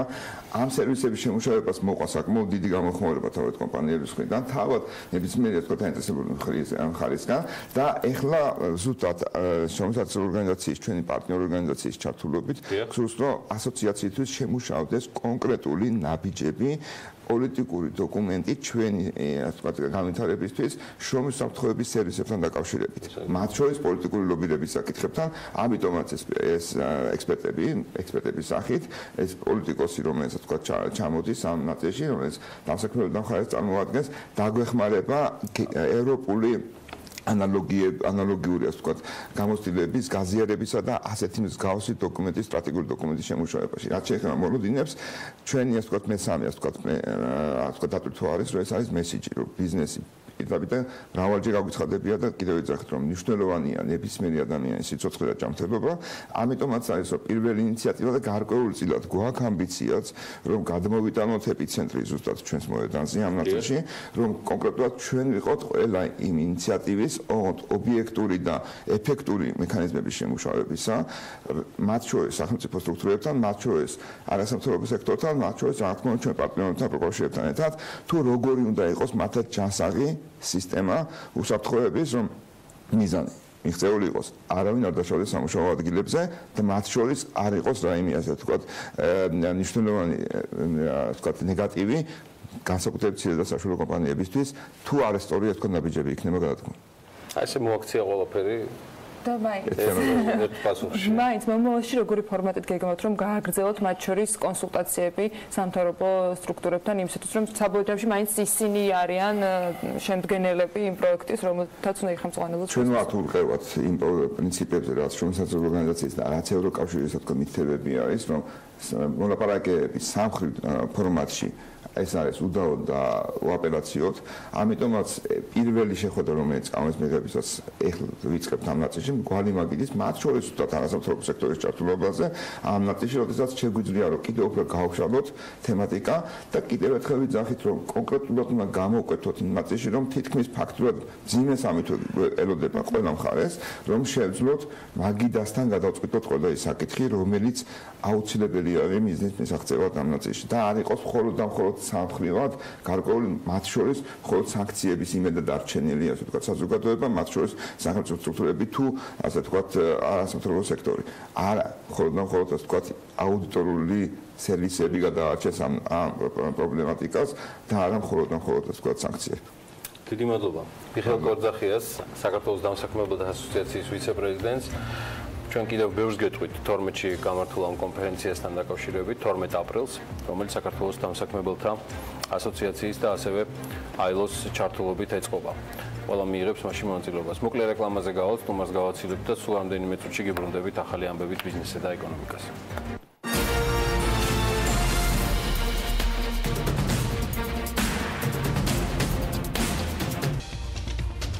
რას გულისხმობს ისტორიული რეფორმა, რომელიც მამუკა ბახტაძემ დაანონსა. ჰუალინგ ჯგუფის ჰუალინგ დაზღვევა ბაზარზე ივნისიდან გამოჩნდება. შინაგან საქმეთა სამინისტრო ოპტიკურ ბოჭკოვანი ქსელით მომსახურებაზე ტენდერს აცხადებს. ტყიბულის შახტაში უბედური შემთხვევა მოხდა. სულ რამდენიმე საათის წინ გავრცელებული ინფორმაციით არის მსხვერპლიც, ასევე არიან დაშავებულები. საქართველოს მეტალურგიული, სამთო და ქიმიური მრეწველობის მუშაკთა პროფკავშირები აცხადებენ, რომ შემთხვევა მინდელის მაღაროში დილის 4 საათზე დაფიქსირდა. მათი ინფორმაციით არიან დაღუპულები, თუმცა რაოდენობას ამ ეტაპზე ვერ აზუსტებენ. დაუდასტურებელი ინფორმაციით დაღუპულია 6 ადამიანი, 3 კი დაშავებული. საქართველოს მთავრობა ახალი საგადასახადო ინიციატივების განხორციელებას გეგმავს. მთავრობის ხდომაზე პრემიერის განცხადების შემდეგ საქმის კურსის ეთერში საუბრისას ფინანსთა მინისტრმა აღნიშნა, რომ მთავარი გამოწვევა მცირე და მიკრო მეწარმეებისათვის ფინანსებთან და საწყის კაპიტალთან ხელმისაწვდომობაა. მამიკო ბახტაძე ამ მიმართულებით მასშტაბურ რეფორმებს აანონსებს. ჩვენი მიზანია, რომ შევძლოთ და გამოვიყენოთ მაქსიმალურად ის ძალიან მნიშვნელოვნად წახალისებული სამეწარმეო რეჟიმი, რაც ჩვენ შევქმნით საქართველოში. ჩვენ თუ ავიღებთ გასული წლის სტატისტიკას, ნახავთ, რომ უცხოური პირდაპირ ინვესტიციების ნაწილში ჰქონდა საუკეთესო წელი ჩვენი დამოუკიდებლობის ისტორიაში, თუმცა ეს არ არის მაქსიმუმი. ჩვენ ვცდილობთ, რომ კიდევ უფრო მეტი პირდაპირ დამატებითი უცხოური ინვესტიცია მოვიზიდოთ ჩვენს ეროვნულ ეკონომიკაში და როგორც შედეგი შევქმნათ მეტი სამუშაო ადგილი. იმის გარდა რომ კომპანიები შეძლებენ და მეწარმეები შეძლებენ არარეზიდენტები კომპანიების დაარსებას, აქ ბუნებრივია გულისხმობთ იმასაც, რომ შეძლებენ საბანკო ანგარიშების გახსნას, ამის პარალელურად იმ შემთხვევაში თუ ისინი განახორციელებენ ინვესტიციებს და შექმნიან საწარმოებს საქართველოში, მათ ექნებათ უფლება გამოიყენონ ის თავისუფალი სავაჭრო რეჟიმები, რასაც ჩვენ ხელი მოვაწერეთ როგორც ევროკავშირთან, ასევე ჩინეთთან. ჩვენ რეგიონებში განსაკუთრებით სოფლის მეურნეობის პროდუქციის მიწოდებაზე ხედავთ მნიშვნელოვან ბარიერებს, რომ კომპანიები, ბიზნესები, სასტუმროები, რესტორნები და ასე შემდეგ ხშირ შემთხვევაში უარს ეუბნებიან ჩვენს მოქალაქეებს, რომლებიც დასაქმებული არიან სოფლის მეურნეობაში, პროდუქციის შესყიდვაზე, ვინაიდან შემდეგ ასეთი ტიპის ხარჯების გამოქვითვა მათ უჭირთ. ჩვენ გვინდა რომ ეს ბარიერი აღარ არსებობდეს და ადგილობრივ ჩვენს მოსახლეობას შეეძლოს პროდუქცია მიაწოდოს ბიზნესებს შეუფერხებელ რეჟიმში. ამისთვის ჩვენ ახალი მექანიზმი გვექნება ჩადებული, რომლის მიხედვითაც არ მოუწევთ არანაირი საბუთის გამოწერა ადგილობრივ მოსახლეობას, თვითონ ყიდველი შეძლებს ეგრეთ წოდებული წყაროსთან დაბეგვრის მექანიზმით შეისყიდოს პროდუქცია და შესაბამისად შემდეგ გახვითოს ხარჯებში. საერთაშორისო სავალუტო ფონდის მისიამ საქართველოს ეკონომიკური მაჩვენებლები დადებითად შეაფასა. ამის შესახებ ცნობილი პირველ ვიცე-პრემიერთან სავალუტო ფონდის მისიის წარმომადგენლების შეხვედრაზე გახდა. მხარეებმა დეტალურად განიხილეს პროგრამის მიმდინარეობა, რომელიც 2017 წლიდან მოქმედებს საქართველოსა და საერთაშორისო სავალუტო ფონდს შორის. გარდა ამისა, საუბარი ქვეყნის მაკროეკონომიკურ მაჩვენებლებს და მიმდინარე სტრუქტურულ და ეკონომიკურ რეფორმებსაც შეეხებოდა. Hualing ჯგუფის Hualing დაზღვევა ბაზარზე ივნისიდან გამოჩნდება. საქმის კურს ბაზრის ბანკის გენერალურმა დირექტორმა დავით სალვამ განუცხადა, რომ კომპანია მომხმარებელს ქონების და ავტომობილების დაზღვევის პროდუქტებს შესთავაზებს. Hualing ჯგუფმა სადაზღვევო კომპანია 2017 წლის ბოლოს დაარეგისტრირა და სადაზღვევო პროდუქტებს მომხმარებლებს უკვე ამ წლის ივნისიდან შესთავაზებს. ჩვენ წლის ბოლოს დავაფუძნეთ სადაზღვევო კომპანია Hualing დაზღვევა. ჩვენ ხედავთ შესაძლებლობას იმისა, რომ სადაზღვევო ბაზარი კიდევ უფრო მეტად განვითარდეს და ხედავთ ამ მიმართულებით ჩვენს როლს. კომპანია დარეგისტრირებულია, ფუნქციონირებას ის დაიწყებს ივნისიდან, აქტიურად დავიწყებთ მომხმარებლებისთვის სადაზღვევო პროდუქტების შეთავაზებას. დეპოზიტების დაზღვევის ფონდში მისი ამოქმედებიდან დღემდე 3.880.000 ლარი აკუმულირებული მარტში, სადაზღვევო შენატანმა კი 1.207.000 ლარი შეადგინა. დეპოზიტების დაზღვევის სააგენტოს ხელმძღვანელის განცხადებით, ფონდი აკუმულირებული თანხების ინვესტირებას სახელმწიფოს ფასიან ქაღალდებში ახდენს. ოთარ ძიძიკაშვილი ამბობს, რომ არ გამართლდა ბანკების განცხადებები, რომლების მიხედვითაც დეპოზიტების დაზღვევის სისტემის შემოღება 100% განაკვეთებს გაზრდიდა. მისივე თქმით, დაზღვეული დეპოზიტი 5.000 ლარიანი ლიმიტით 2020 წლამდე გაიზრდება.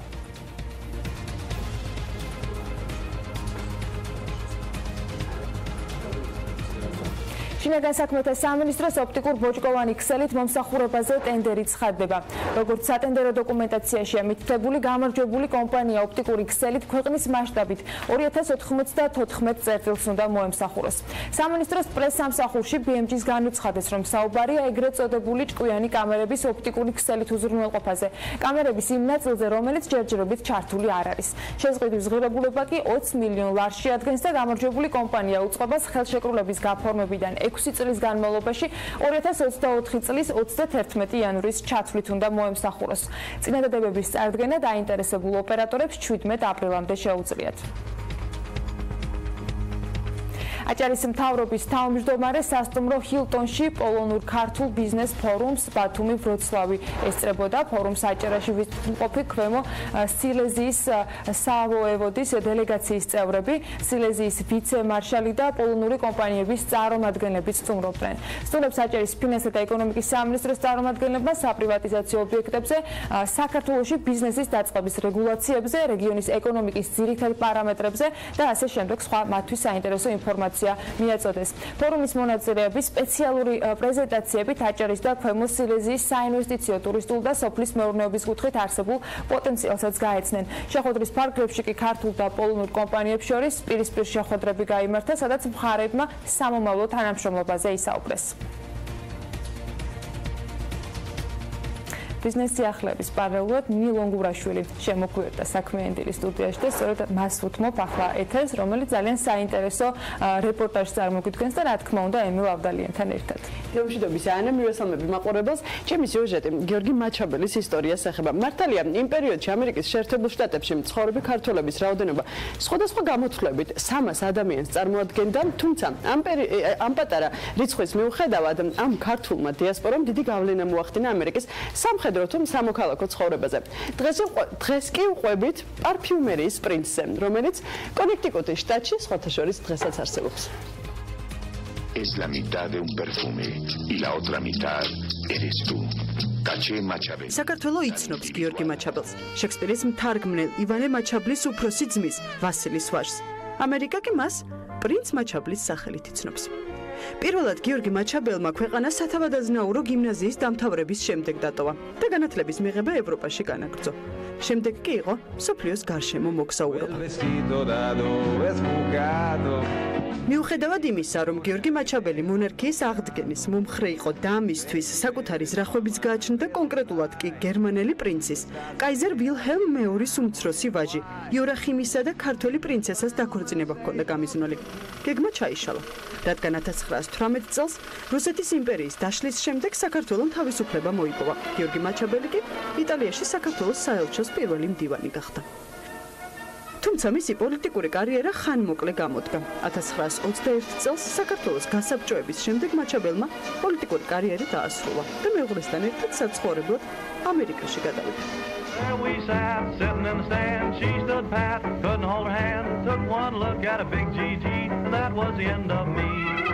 სწორედ აქედან იწყება პრინც მაჩაბლის წარმატების ისტორიაც. ჯერ იყო არომატებზე ექსპერიმენტები, შემდეგ ანტიკვარებით ვაჭრობა და მეუღლესთან ერთად არც მეტი არც ნაკლები ნიუ-იორკში. 545 მედისონ ავენიუზე პატარა ანტიკვარული მაღაზია, წითელი და შავი გახსნა. ეს ხდება 94 წლის წინათ, 1924 წელს. ანტიკვარიატის ბიზნესი წარმატებით მიმდინარეობდა, თუმცა მუშტრები მაინც უნამოსკენ უფრო იხრებოდნენ, ამიტომაც წყვილმა არ დააყოვნა და ქორწინების 10 წლის იუბილეზე, ანუ 1926 წელს საკუთარი კომპანია პრინცი მაჩაბელი შექმნა.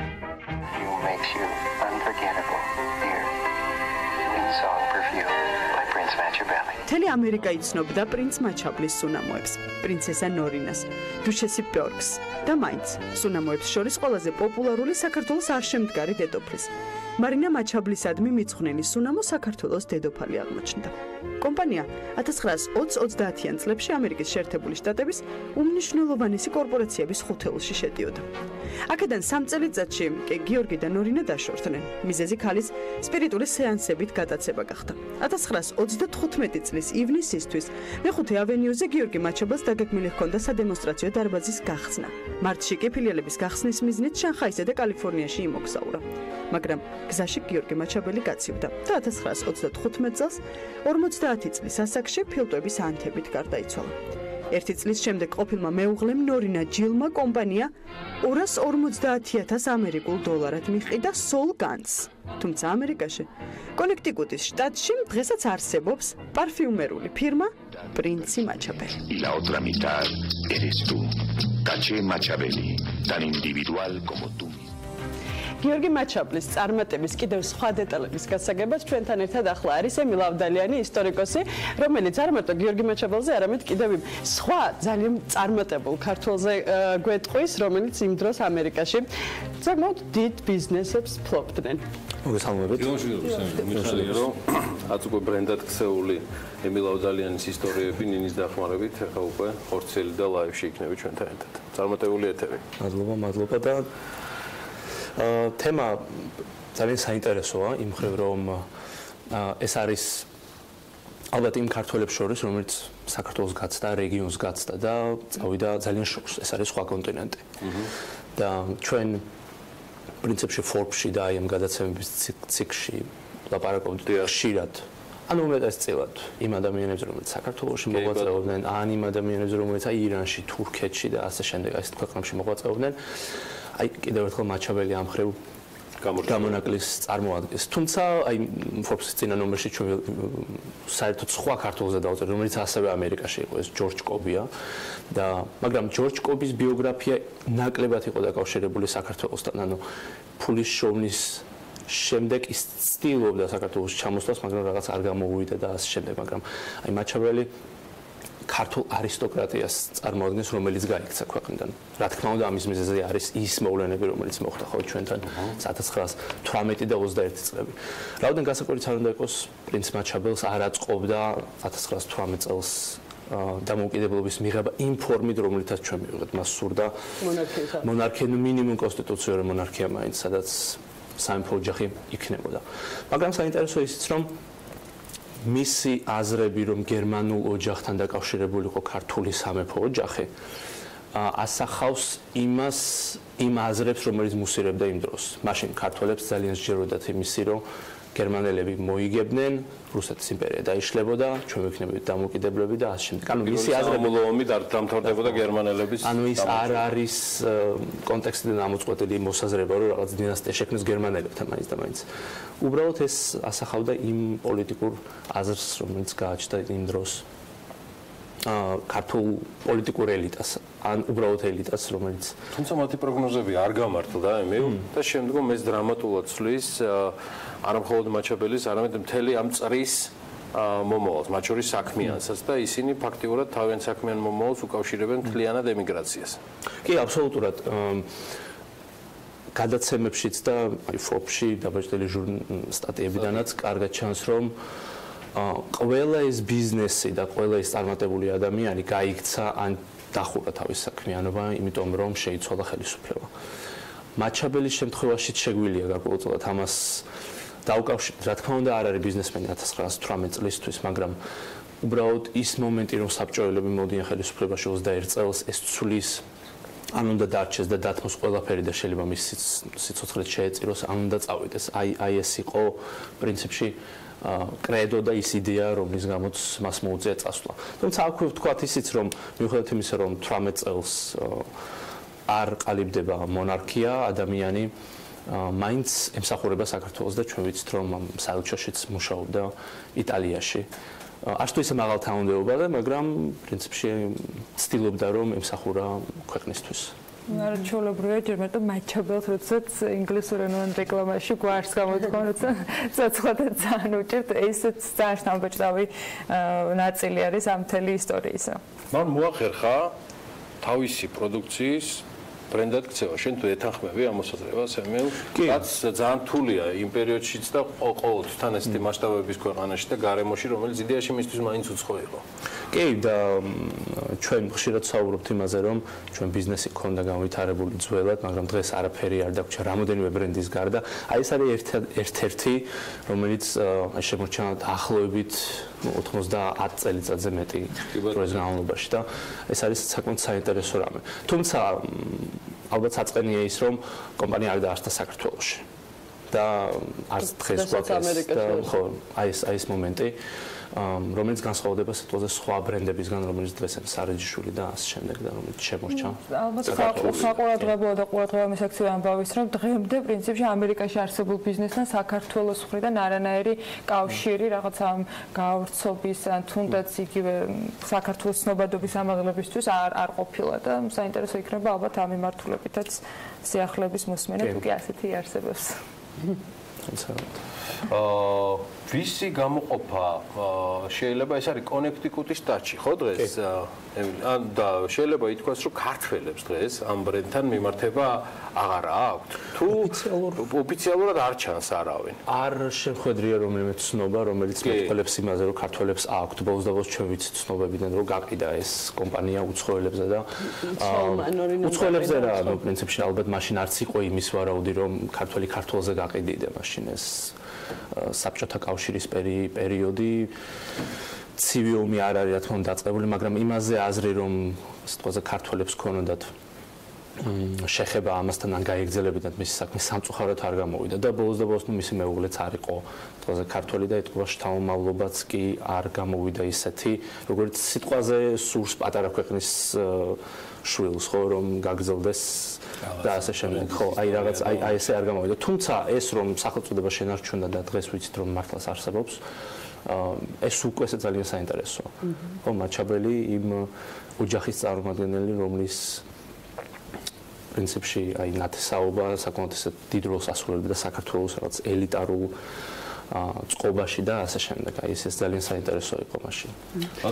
და ყველაზე მაგარი ამბავი აქედან იცი რა არის, რომ დღეს ხონუ ეს ძალიან ცოტა მიცეს ეს მაჩაბელის ისტორია, რომ დღემდე ამერიკაში არსებობს და მაშინ ჯორჯ კობი, გრიგოლ კობახიძე და მაჩაბელი ნუ ერთმანეთთან ძალიან კავშირში იყვნენ და ერთ-ერთი ყველაზე გამორჩეული სუნამო საქართველოს დედოფალი, რომელსაც დაარქვა ჯორჯ კობის შეუკვეთა, იმიტომ რომ ახლა ჯორჯ კობი მაშინ მინებს აწარმოებდა და აი ესე ეხმარებოდა ერთმანეთს წარმატების ეს პატარა ქართული საზოგადოება ამერიკაში რომელიც 300 ადამიანის პირობით ფლაგონები იყო მაშინ ჯორჯ კობის მიმართულებით კი აბსოლუტურად და ნუ 300 ადამიანი ჩვენ პირობითად ვამბობთ დაზუსტებით ვერ ვიტყვით რამდენი ქართველი იყო რა თქმა უნდა მაშინ მაგრამ ნუ აი ესეთი პატარა ცნობები გვაქვს რომ დაახლოებით აი მაგდენი ქართველი შეიძლება ყოფილიყო მაშინ ამერიკაში თუმცა მაჩაბლისგან განსხვავებით ჯორჯ კობის ისტორია ნამდვილად იძლევა იმის დასწროს რომ იგი პირველი და თანასწორია შემდგარი მილიონერ ძალიან დიდარი ადამიანი იყო და დღევანდელი ინდექსაციით ნუ მილიარდერად შეიძლება ხო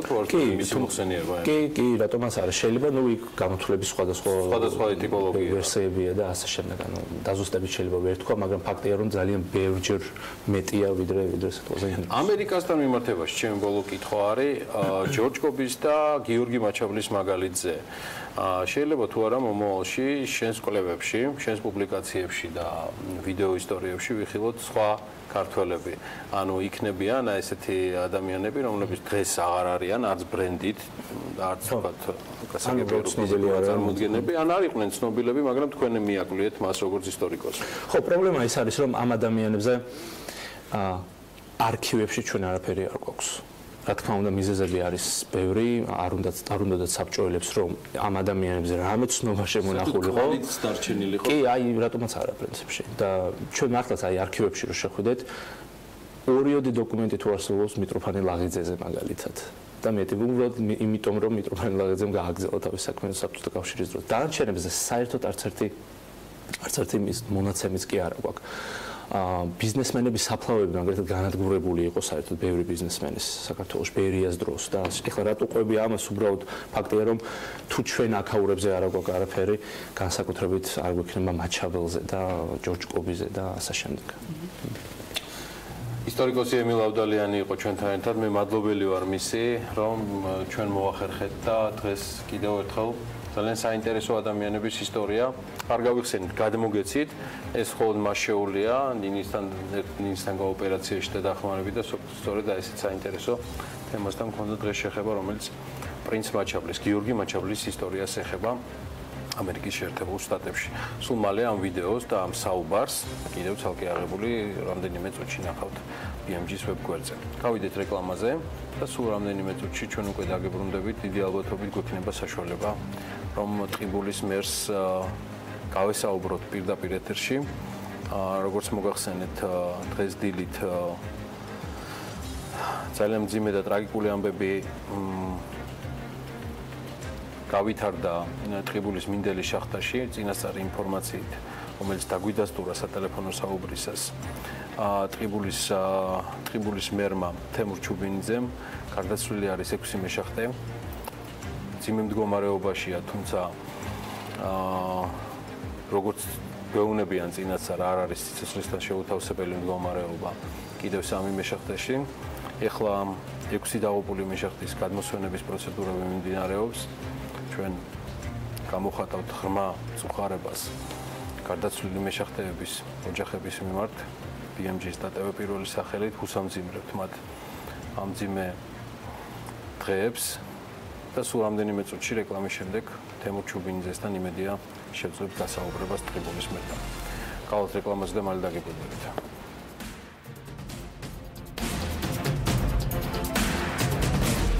სპონსორია SEU დეველოპმენტი.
ამინდის პროგნოზის სპონსორია SEU დეველოპმენტი.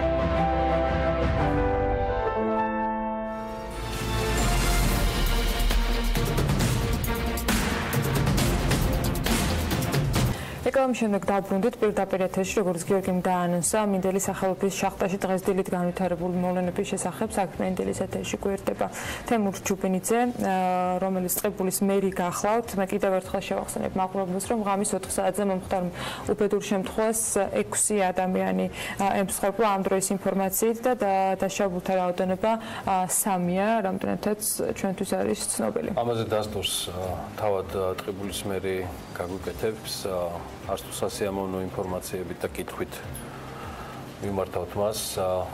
ეს არ არის დილა მშვიდობისა ტყიბულისთვის და საქართველოსთვის. ბატონ თემურ, მოგესალმებით. გამარჯობათ ინსო. მძიმე მდგომარეობაა და ადასტურებთ თუ არა, რომ გარდაცვლილი არის 6 მეშახტე და დაშავებული არის კიდევ 3. დიახ, სამწუხაროდ ეგეთი ამბავია, მე მინდა მივუსამძიმრო ყველა ჩემს თანამოქალაქეს საერთოდ ქვეყანას დღევანდელი ტრაგედია.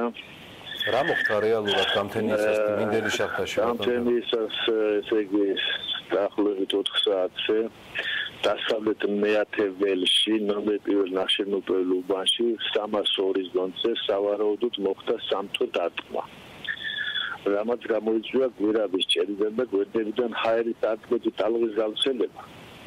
და ამავე უნის კაპიტალურ გვირაბებში ტრამული დაზიანებები მიიღო 3 თანამშრომელმა, ხოლო 6 თანამშრომელი ადგილზე გადაიცვალა. რას ნიშნავს ეს სამთო დარტყმა? ეს შეიძლება ტექნიკური დარტყმა განაცვალე ისეთება ასეთ, ესე იგი გვირაბის მომიჯნარე ქანის მასივის სრულად დაძაბული ნაწილის უეცარი სწრაფად მიმდინარე ღვევა ან დაშლა, რომელსაც თან ახლავს გვირაბში ქანის გამოტვორცა. ძლიერი ხვავანი ეფექტი და ჰაერის ძლავრი ტალღა. ჰაერის ძლიერი ტალღის შედეგად გამოტყორცლილი იქნა იქ მომუშავე თანამშრომლები და ტრამული დაზიანებების შედეგად 6 ადამიანი ადგილზე გადაიცვალა, 3 კიდე როგორც გითხარით დაზიანებების შედეგად. მოხდა თუ არა დაღუპულების გადმოსვენება უკვე შეხვდით? დიახ, ეხლა დაღუპულების გადმოსვენების პროცესი მიმდინარეობს, ველოდებით ეხლა მთელი სპეციალისტები აგზავნდებიან, ყველა სპეციალური სამსახური აგზავნდება და ალბათ მოხდება გადაცვლების პროექტურაში გადასვენება.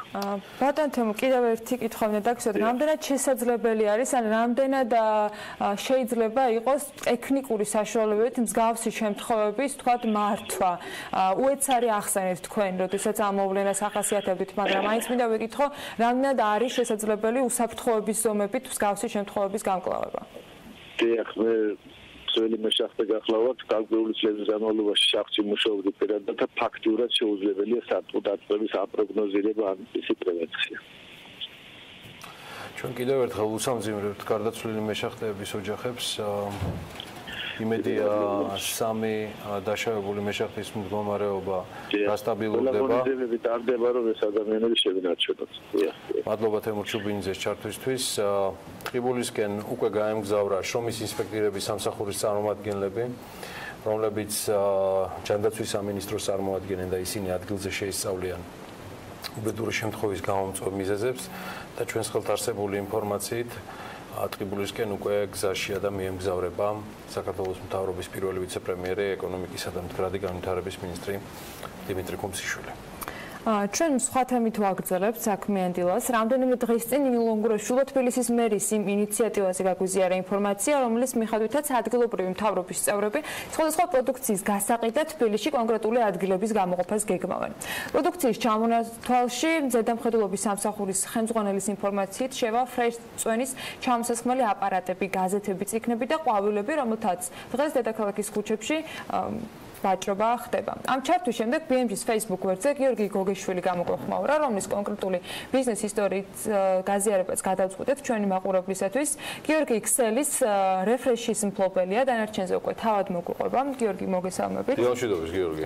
იდეაში გიორგის მონაყოლიდან გამომდინარე, რაც წინასწარ ჩვენმა პროდიუსერებმა მითხრეს, ალბათ ამაზე რაღაც ძალიან საინტერესო სიუჟეტი გაკეთდებოდა, მაგრამ გამომდინარე თემის აქტუალურობიდან, თან მიმდინარე კვირის ამბავია, გადავწყვეტეთ, რომ პირდაპირ ეთერში შემოგაგდოთ და აქვე კონდეს საშუალება, რომ მოყვეთ რეფრეშის ისტორია და თქვენი ისეული შეფასება მაინტერესებს. გიორგი, რამდენად სწორად მიდის იმ რეგულაციის განხორციელება, რომელიც ჯერ დეკლარირებულ დონეზეა, იდეის დონეზეა, ამას თვითონ მერის მესვეურები ადასტურებენ, რომ სხვა ამ სიტყვის უკან არაფერი არ არის, ფარატინა ქაღალდიც კი. რამდენად სწორად მიდის და იდეალურ შემთხვევაში როგორ უნდა განხორციელდეს. ეს არის სტრუქტურა ჩვენი საუბრის. იმ კონკრეტული გამოცდილებიდან, რომელიც რეფრეშს ჰქონდა. სანამ უშუალოდ შეკითხვას გავცემ პასუხს, რამდენად სწორად მიდის რეგულაცია, მიზანშეწონილია თუ არა აკრძალვა გარე ვაჭრობის, მოკლედ შევეხები ჩვენი საქმიანობის მცირე დეტალებს და ლოგიკურად გადავალ და რატომ გიხებთ შეცვალა ამის მიხედვით გავაცნობ. პირველ რიგში აღნიშნავდი ჩვენი საქმიანობის შესახებ ვინ ვართ. 1 წელი არ არის რაც ბაზარზე ვართ, ძირითადად ბათუმში გვაქვს ობიექტები და დავამატეთ თბილისიც. ვაკეთებთ იგივეს, რაც უკვე თქვენ აღნიშნეთ, ფრეშის ტიპის წვენების რეალიზაციას. დასაქმებული ყავს სადღაც 20-მდე ადამიანი ჩვენს ქსელში, რომელთა შემოსავალი საშუალოზე მაღალია და მინდა ხაზი გაუსვა მათ კომპეტენციას, ასე ვთქვათ, უშუალოდ ტურიზმის ინფრასტრუქტურას რამდენად კარგად ეთავსება ჩვენი საქმიანობა. ამ პიროვნებებმა იციან ჩინური, იციან ქართული და ინგლისური და რუსულზე აღარ საუბრობთ. კი ბატონო, ჩინური, კორეული, იაპონური, თურქული, სპარსული, თითქმის ყველა ენა, რომელიც შეიძლება დაჭირდეს ტურისტთან საკომუნიკაციოდ და ძალიან მნიშვნელოვანია, რომ ტურისტები თავად არიან აღფრთოვანებული იმით, რომ საქართველოში წვენის რეალიზატორიც კი საუბრობს მათ მშობლიურ ენაზე. 20 დასაქმებული ადამიანი ნიშნავს მინიმუმ 20 ოჯახს, რომელთაგან ერთ წევრს აქვს მაინც საშუალოზე მაღალი ხელფასი. ეს არის ის სარგებელი, რომელიც მოაქვს ჩვენ საქმიანობას, ასე ვთქვათ, მათთვის. გარდა ამისა, ადამიანი რამდენია, გიორგი, კიდევ ერთხელ რომ ვთქვათ, 20. 20-მდე ადამიანია დასაქმებული, უშუალოდ რეალიზაციაზე დასაქმებულია დაახლოებით 14. დანარჩენი არის დისტრიბუცია, მომარაგება და ასე შემდეგ. გარდა ამისა აღნიშნავდი, რომ ამ 1 წლის განმავლობაში არაერთხელ გავხდით მონაწილე ინოვაციური თუ სტარტაპ პროგრამების ფესტივალებზე თავად ვიწვევდნენ და ასე შემდეგ. რა მდგომარეობს სწორედ ამ რეფრეშის იდეა, როცა თქვენ ამდენ ლოკაციას ასახელებთ, რომ ასე ხართ წარმოდგენილები, რატომ შეგეხოთ თქვენ რატომ იყო საინტერესო მერის ის ინიციატივა უშუალოდ ამაზე რომ გეტყვით, უშუალოდ ჩვენთან ერთ დღესაც მერიამ აგრძელა გარე ვაჭრობა, რაც ცალსახად მისასალმებელია, იმიტომ რომ გარე ვაჭრობა ეფუძნება ძირითადად ორ პრინციპს, უკანონოდ მითვისებული ტერიტორიების თავისუფლებას და ანტისანიტარული პირობების გაუმჯობესებას. ამ ორი მიზნით მიმართული ნებისმიერი აქტივობა, რა თქმა უნდა, მისასალმებელია. თუმცა რატომ არ უნდა გვეხებოდეს ეს უშუალოდ ჩვენ, აი პირველ პუნქტს შევეხები, უკანონოდ მითვისებული ტერიტორიები. ამასთან დაკავშირებით ამ 1 წლის განმავლობაში გვქონდა დაახლოებით 7-დან 8 სასამართლო დავა, როდესაც ზედამხედველობის სამსახური გვაჯარიმებდა, საქმე მიდიოდა სასამართლომდე, აბსოლუტური უმრავლესობა მოგებული გვაქვს სასამართლო პროცესების, არც ერთი გამომტყუნებელი განაჩენი, რომ ჩვენ მითვისებული გვაქვს უკანონოდ ტერიტორიები არ გვაქვს, აბსოლუტურად ყველა მოგებული გვაქვს. რა ფორმით ხარ წარმოდგენილი რეალურად თუ არ ხართ მითვისებელი ტერიტორიის, მაგრამ ძირითადად ჩვენი ობიექტები განთავსებულია კერძო პირების იჯარით აღებულ ტერიტორიებზე, ვართ ქვემოიჯარები. დიახ. თუმცა, როდესაც კანონი შემოვიდა და მაგალითად აქვს რომელიმე რესტორანს, რომელიმე კომპანიას ან ობიექტს თავისი ტერიტორია, შეიძლება ის იყოს ხიაცის ქვეშ, შეიძლება ის იყოს გარე კაფე, იქ გვაქვს აღებული ტერიტორია. მე ის ზედამხედველობის სამსახური ცალსახად ეს ხისტად უდგება, რომ ზევიდან არ გაქვს გადახურვა, ნიშნავს, რომ გარე მოვაჭრე ხარ. რეალურად საერთოდ არ გულისხმობს გარე ვაჭრობის აკრძალვა, ისეთი მოწესრიგებული საქმიანობის აკრძალვას, რომელიც არც ტერიტორიის მითვისებას ეწევა, არც ანტისანიტარულ პირობებს ქმნის. ან მეორე პუნქტს ვიტყოდი, რომ ჩვენთან აბსოლუტურად ყველა სახარჯი მასალა, ასე ვთქვათ, არის ერთჯერადი, მომხმარებლის გარდა მისი გახსნა არ უწევს არავის, საწყობი ჯოხიც რო ჯოხია, ისიც პარკში დევს და ასე შემდეგ. შესაბამისად, ის ინიციატივა, რომელზეც ამ შემთხვევაში ზედამხედველობის სამსახურის უფროსი საუბრობს, რომ სამომავლოდ შეიძლება მერიაში უკვე რაიმე კონკრეტული ფორმით იყოს, როგორც რეგულაცია ან შესაძლებლობა განხილული, თქვენთვის რამდენად იქნება მომგებიანი, ასე ვთქვათ, რამდენად გახსნის პირიქით შესაძლებლობებს, გარდა იმისა, რომ ვთქვათ, შეიძლება ვიღაცისათვის რაღაც აკრძალოს. თუ რა თქმა უნდა ამას მიეცემა რაღაც ფორმა, რაღაც სახე, როცა უკვე ზუსტად გეცოდინება რა გზა უნდა გაიარო იმისთვის, რომ სიტყვაზე სადღაც ადგილას გახსნა ესეთი ობიექტი, რა თქმა უნდა იქნება კარგი. დღესდღეობით არ არსებობს რაღაცა მექანიზმი, რომ იცოდე ზუსტად, რომ აი ამას გავაკეთებ და შედეგად მივიღებ ერთ ობიექტს, სადაც მოხდენ მსგავს საქმიანობას. და არ დაჯარიმდება. და არ დაჯარიმდება. ყველაზე ცუდი არის ის, რომ ამ გარდამავალ პერიოდში, როგორც თავად ახსენეთ, თავად მერის თანამშრომლებმაც არ იციან რა და როგორ, ურჩევნიათ აკრძალონ, ურჩევნიათ დაგაჯარიმონ, ყველაზე ცუდია, რომ კონფისკაციასაც ითვალისწინებს ეს მუხლი, რომლითაც ახლა ეს მოხდა რა რეფრეშის შემთხვევაში, გიორგი? კი, მოხდა, კონფისკაცია მოხდა დაახლოებით 1 კვირის წინ. თუმცა ეს კონფისკაციაც მოხდა პროცესების სრულ დარღვევით, არ შემდგარა კონფისკაციის ოქმი და კიდევ ბევრი ამას აკეთებს მერის ზედამხედველობის სამსახური. ხო, ნუ მერის ზედამხედველობის სამსახური არ ყოფილიყო, მაშინ გამოდის რომ ვიღაცამ დაგვაყაჩა, ხო, ქუჩაში გამოიარა და წაიღო ყველაფერი. თუმცა ზედამხედველობის სამსახურშიც, რა თქმა უნდა, არაერთი ღირსეული პიროვნება, ვინც თავად გამოთქვამს წუხილს იმაზე, რომ აი ესე გაუგებარ სიტუაციაში ყველაზე მოწესრიგებული საქმიანობიდან დაიწყეს აკრძალვა. მაგრამ ბოდიში კონფისკაცია მიწევსო თქვენიო? მაგრამ ბოდიში დამავალეს. დამავალეს. უხსნი რომ აი ამ მუხლით, სიტყვაზე მუხლი ითვალისწინებს თვითმმართველი ერთეულის ტერიტორიაზე გარე ვაჭრობის აკრძალვას. თბილისში თუ ეს პრობლემა მოგვერდა, ბათუმში რა სიტუაცია? კანონმდებლობა აბსოლუტურად ყველგან ერთი და იგივეა. რაც აქ ხდება, იგივე ხდება იქ, შეიძლება ცოტა ხნის მერე. თბილისის მერის მხრიდან შესაძლო გადაწყვეტილების შემდეგ თქვენთვის კვლავ რჩება რეალურად ეს საკითხი ბათუმში გამოწვევად, რომელიც ორმაგ სტანდარტს ითვალისწინებს ერთის მხრივ. თუმცა ეს ყველაფერი სხვადასხვა ქალაქებში ადგილობრივი მმართველობიდან გამომდინარე, რახან ეს ქვენორმატიული აქტებით რეგულირდება. და შესაძლებელია რომ დარეგულირდეს, შესაძლოა სხვა წესებიც ყოფილიყოს. თუ მიდგომა იქნებოდა ბათუმში სხვა და არა მსგავსი თბილისის.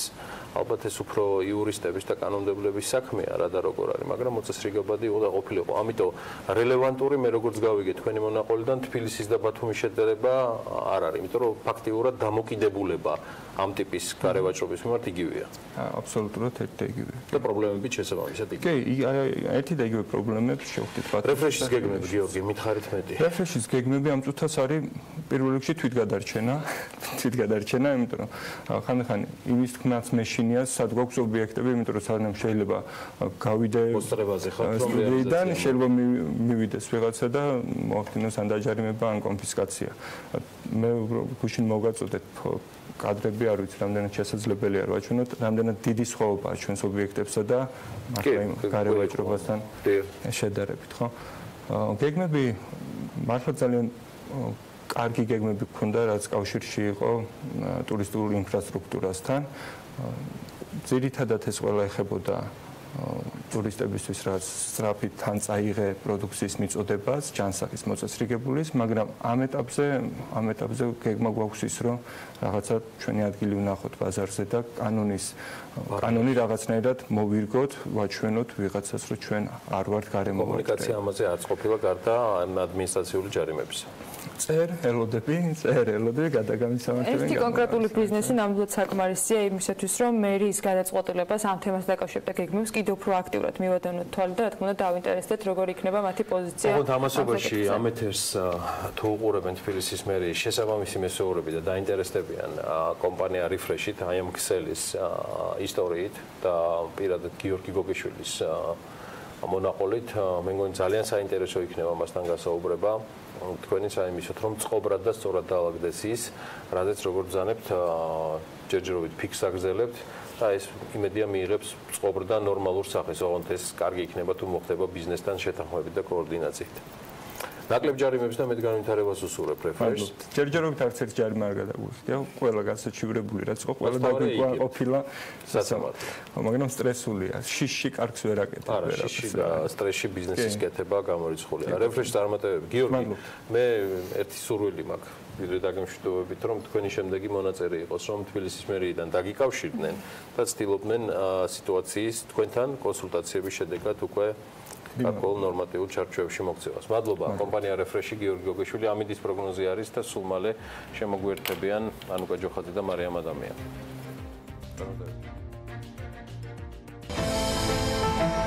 ამინდის პროგნოზის სპონსორია SEU დეველოპმენტი.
ამინდის პროგნოზის სპონსორია SEU დეველოპმენტი.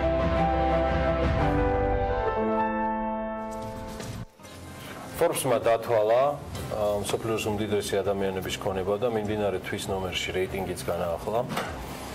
ამდენად შეცვლილია სია წინა წლის მონაცემებთან შედარებით, ვინ დაწინაურდა, ვინ ამოვარდა, ან საერთოდ ვინ გადავიდა რეიტინგიდან, ათეულიდან თუ ასეულიდან, მაგრამ მაინც რატომღაც მგონია, რომ ისინი პირველ ათეულზე გააკეთებენ აქცენტს და ისინი არიან კი მარიამ ადამიანი და ანუკა ჯოხაძე, რომელსაც ჯერ ქართულ Forbes-ის რეიტინგში და შემდეგ უკვე საერთაშორისოში ოქროდრას ვუსურებ. წარმატებულია თერმეგობრები. დილამშვიდობის ანა გიორგი, პირველ რიგში მინდა გითხრათ, რომ პლანეტის უმდიდრეს დაუცეულის ქონება განსაცვიფრებელ 1.2 ტრილიონ დოლარს უტოლდება. ეს არის თანხა, რომელშიც უხეშად რომ გავთვალოთ მექსიკის წელიური ეკონომიკის დოლარის ეკვივალენტია ეს თანხა. დედამიწის უმდიდრესი ადამიანი და 100 მილიარდი ამერიკული დოლარის მფლობელი ამაზონის გენერალური დირექტორი ჯეფ ბეზოსია ლიდერი ამ რეიტინგის. მის ელექტრონული ვაჭრობის გიგანტის აქციების ფასი კი 12 თვეში 59%-ით გაიზარდა, რამაც მის ქონებას 39 მილიარდი შემატა. ეს კი ერთ წელიწადში ნანახი ყველაზე დიდი მოგებაა, რაც კი ოდესმე დაფიქსირებულა. აქვე დავამატებ, რომ ბეზოსი ასევე ვაშინგტონ პოსტისა და ავიაკოსმოსური ფირმა Blue Origin-ის მფლობელიც გახლავთ. ბეზოსის ეპიკურსის დასთან შედარებით ცხადია მხოლოდ ზღვაში წვეთია, რიგით მეორე მილიარდერის ბილ გეიტსის ქონების 4 მილიარდ დოლარიანი ზრდა. თუმცა ამ მაჩვენებლით მან Forbes-ის სიაში მეორე პოზიცია დაიკავა. ქონების ჯამური ღირებულება კი 90 მილიარდი ამერიკული დოლარია. უნდა აღინიშნოს ისიც, რომ Microsoft-ის თანადამფუძნებელი 1995 წლიდან ლიდერ პოზიციას მხოლოდ მე-6-ად ემშვიდობება. ამგო სულ რაღაც 6 მილიონით ჩამორჩება ბილ გეიტსი, მესამე ლიდერი ბილ გეიტს, მესამე მილიარდერი უორენ ბაფეტი, რომელიც იანვარში Berkshire Hathaway-ის ორი აღმასრულებელი ვიცე თავმჯდომარის პოზიციაზე დაწინაურდა. ეს შეგვიძლია სადავეების გადაბარების მიმართულებით გადადგმულ ნაბიჯებად განვიხილოთ, რასთან დაკავშირებითაც ერთობ დიდი მოლოდინი თუ ინტერესი არსებობს მსოფლიოში. ბაფეტი კი ჩვეული მოტივაციითა და ენთუზიაზმით განაგრძობს Berkshire-ის მართვას, რომლის აქციების ფასი შარშანდელის შემდეგ 16%-ით არის მომატებული. მეოთხე ადგილი კი ბერნან არნომ დაიკავა, რომელიც ჯამში 72 მილიარდი დოლარის მფლობელია, ხოლო მისი ფუფუნების იმპერიის LVMH-ის რეკორდულმა შედეგებმა და გარიგებამ, რომელიც ლამის მთელი კრისტიან დიორის შესყიდვებს ითვალისწინებს, არნოს ქონებით 30.5 მილიარდი დოლარით გამსხვილება განაპირობა. გამოცემა Forbes-ის მონაცემებით მდიდარი ადამიანების სიაში მეხუთე პოზიცია დამსახურებულად მარკ ზუკერბერგმა დაიკავა. თუმცა სოციალური ქსელის Facebook-ის აღმასრულებელი დირექტორი წნეხის ქვეშა იმ შესაძლო როლის გამო, რომელიც სოციალური მედიის გიგანტს ჰქონდა ამერიკის შეერთებული შტატების არჩევნებში რუსეთის ჩარევასთან დაკავშირებით. მიუხედავად ამისა, კი კომპანიის აქციათა ფასი გასულ წელს 32%-ით გაიზარდა და ზუკერბერგის ქონებას 15 მილიარდი დოლარი შესწინა. ხუთეულში ვერ მოხვდა, თუმცა 70 მილიარდი დოლარის ქონებით მე-6 ადგილი დაიკავა ამანსიო ორტეგამ, რომლის ქონების უმეტესი ნაწილიც ინდიტექს უკავშირდება, რომელიც ყველაზე უკეთ მოდის ქსელ ზარათი არის ცნობილი. ჩვენ მუშაობთ იმისთვის, რომ უკანასკნელი მოდის ტენდენციებით დავაკმაყოფილოთ მომხმარებლების მოთხოვნები, ამბობს ორტეგა, თუმცა მიუხედავად ამისა, კომპანიის აქციათა ფასები მაინც დაეცა და მის ქონებასაც შესაბამისად 1.3 მილიარდი დოლარი მოეჭრა. ჩამოთვლილ მილიარდერებზე არანაკლებ გავლენიანია მექსიკის ბიზნესმენი კარლოს სლიმ ელტუც, რომელიც ამ დროისთვის 67 მილიარდ ამერიკულ დოლარს ფლობს. სლიმი Forbes-ის ბოლო მონაცემებით წელს 12.6 მილიარდ დოლარს უტოლდება მისი ქონება და უფრო მდიდარია ვიდრე შარშან იყო. მისი ტელეკომუნიკაციების ფირმის აქციების ნახტომი წელს განუსაზღვრელია, შედეგად მან Forbes-ის სიაში მე-7 ადგილი დაიკავა და არც აკაპირებს გაჩერებას სამომავლოდ. ნოემბერში კი ჩასკოხის კომპანია კოხ ინდუსტრიისმა ავენჯრული კაპიტალის განყოფილება ჩაუშვა, რომელსაც მისი შვილი ჩაუდგა სათავეში. განყოფილება ასევე უკვე გაუძღვა 150 მილიონიან საინვესტიციო პროექტს, რომელიც ისრაელის სამედიცინო აპარატურის სტარტაპისთვის გამოიყო. ჩარლზ კოხი მერვე ადგილს 60 მილიარდი ამერიკული დოლარით იკავებს. Forbes-ის ამავე რეიტინგში კოხ ინდუსტრიის ვიცე-პრეზიდენტიც ლიდერობს. ნოემბრის თვე კომპანიისათვის განსაკუთრებით შემოსავლიანი აღმოჩნდა. მათმა საინვესტიციო განყოფილებამ 650 მილიონი ლარი მოუტანა და ის ასევე მფლობელი არის Time Inc-ის, რომელიც 2.8 მილიონიანი შესყიდვების საქმეში დაბანდა. დევიდ კოხის ანგარიშზე ჩარლზ კოხის მსგავსად 60 მილიარდი დოლარი ირიცხება.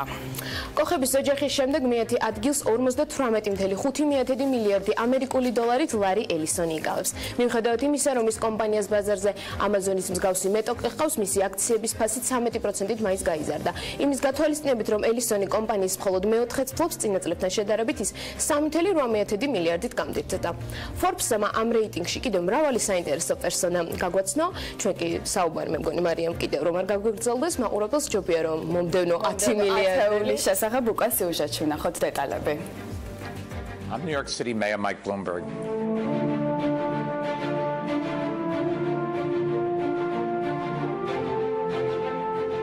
თქვენი შემოსავლის გაზრდა არის კომპენსაცია გაწეული მუშაობისა დღეს და მომავალში.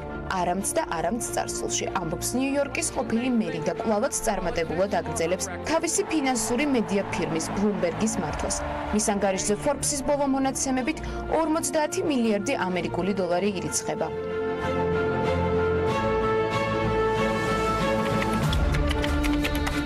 მაიკლ ბლუმბერგს მცირედით ჩამორჩება Google-ის თანადამფუძნებელი ლარი პეიჯი, რომლის შემოსავლები 48.8 მილიარდი ამერიკული დოლარია. პეიჯი ასევე ცნობილია თავისი საძიებო სისტემით, ალფაბეტითაც ბოლო წელს კი ბიზნესმენის ქონება 8.1 მილიარდით გაიზარდა. შემდეგ ადგილს ლარი პეიჯის პარტნიორი სერგეი ბრინი 47.5 მილიარდი ამერიკული დოლარით იკავებს. გავრცელებული ინფორმაციით, ამერიკის უმდიდრესი იმიგრანტი დაახლოებით 100 მილიონ ამერიკულ დოლარზე მეცხარჯობს მსოფლიოს ყველაზე დიდი დირიჟაბლის ასაშენებლად, რომელსაც ის როგორც პირადი მოგზაურობისთვის, ისე ჰუმანიტარული დახმარების მისაწოდებლადაც გამოიყენებს. Forbes არც Walmart-ის დამფუძნებლის ვაჟი ჯიმ უოლტონი გამორჩენია, რომლის მმართველობის ქვეშაა რეგიონალური ბანკიც. მისი ქონება კი ამ დროისთვის 46.4 მილიარდი ამერიკული დოლარია. უოლტონების ოჯახის კიდევ ერთი წარმომადგენელი რობსონ უოლტონიც მილიარდელთა რიგებში ერთ-ერთ მოწინავე პოზიციას იკავებს. მისი ქონება 46.2 მილიარდი ამერიკული დოლარია. ის კვლავაც აქტიურადაა ჩართული ოჯახურ ბიზნესში. ხოლო რაც შეეხება ელის უოლტონს, მისი როლი ყველაზე ნაკლებადაა გამოკვეთილი საოჯახო ბიზნესში. თუმცა Walmart-ის აქციების რაოდენობით თუ ვიმსჯელებთ, ის მსოფლიოში ერთ-ერთი მდიდარი ქალია.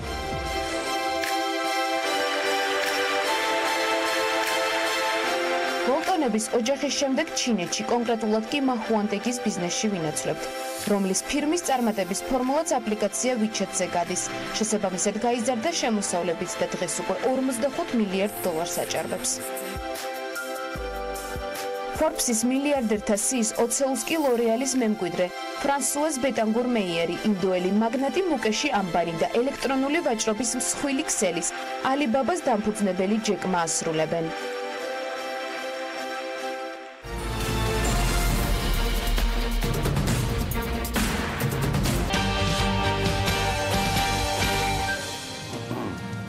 საქართველოს პირველმა ვიცე-პრემიერმა, ეკონომიკისა და მდგრადი განვითარების მინისტრმა ბიზნესისა და ტექნოლოგიების უნივერსიტეტში გამართული საჯარო ლექციის მიმდინარეობისას მთავრობის 4 პუნქტიან გეგმასა და საერთაშორისო სავალუტო ფონდთან ურთიერთობის კონტექსტში განაცხადა, რომ მთავრობის ხედვა წარმატებული გამოდგა და ამის დასტურია ფონდის მიერ რამდენიმე კვირის წინ გამოყენებული საგადასახადო რეფორმების შეფასება, რომლის მიხედვითაც საქართველო მოხვდა მსოფლიოს 5 ოლქში როგორც წარმატებული საგადასახადო რეფორმების გამტარებელი ქვეყანა.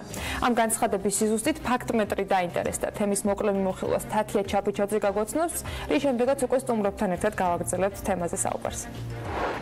ვიცე-პრემიერმა დიმიტრი ქუმსიშვილმა შეხვედრისას აქცენტი მთავრობის 4 პუნქტიან გეგმასა და საერთაშორისო სავალუტო ფონდთან ურთიერთობაზე გაამახვილა და ის დაასახელა საგადასახადო რეფორმების კუთხით მსოფლიო ხუთეულში მოხვედრის ერთ-ერთ დადასტურებადაც. თუმცა ეკონომიკის მინისტრს ერთი მთავარი დეტალი დარჩა ყურადღების მიღმა, რომელიც კვლევის საანალიზო პერიოდს უკავშირდებოდა.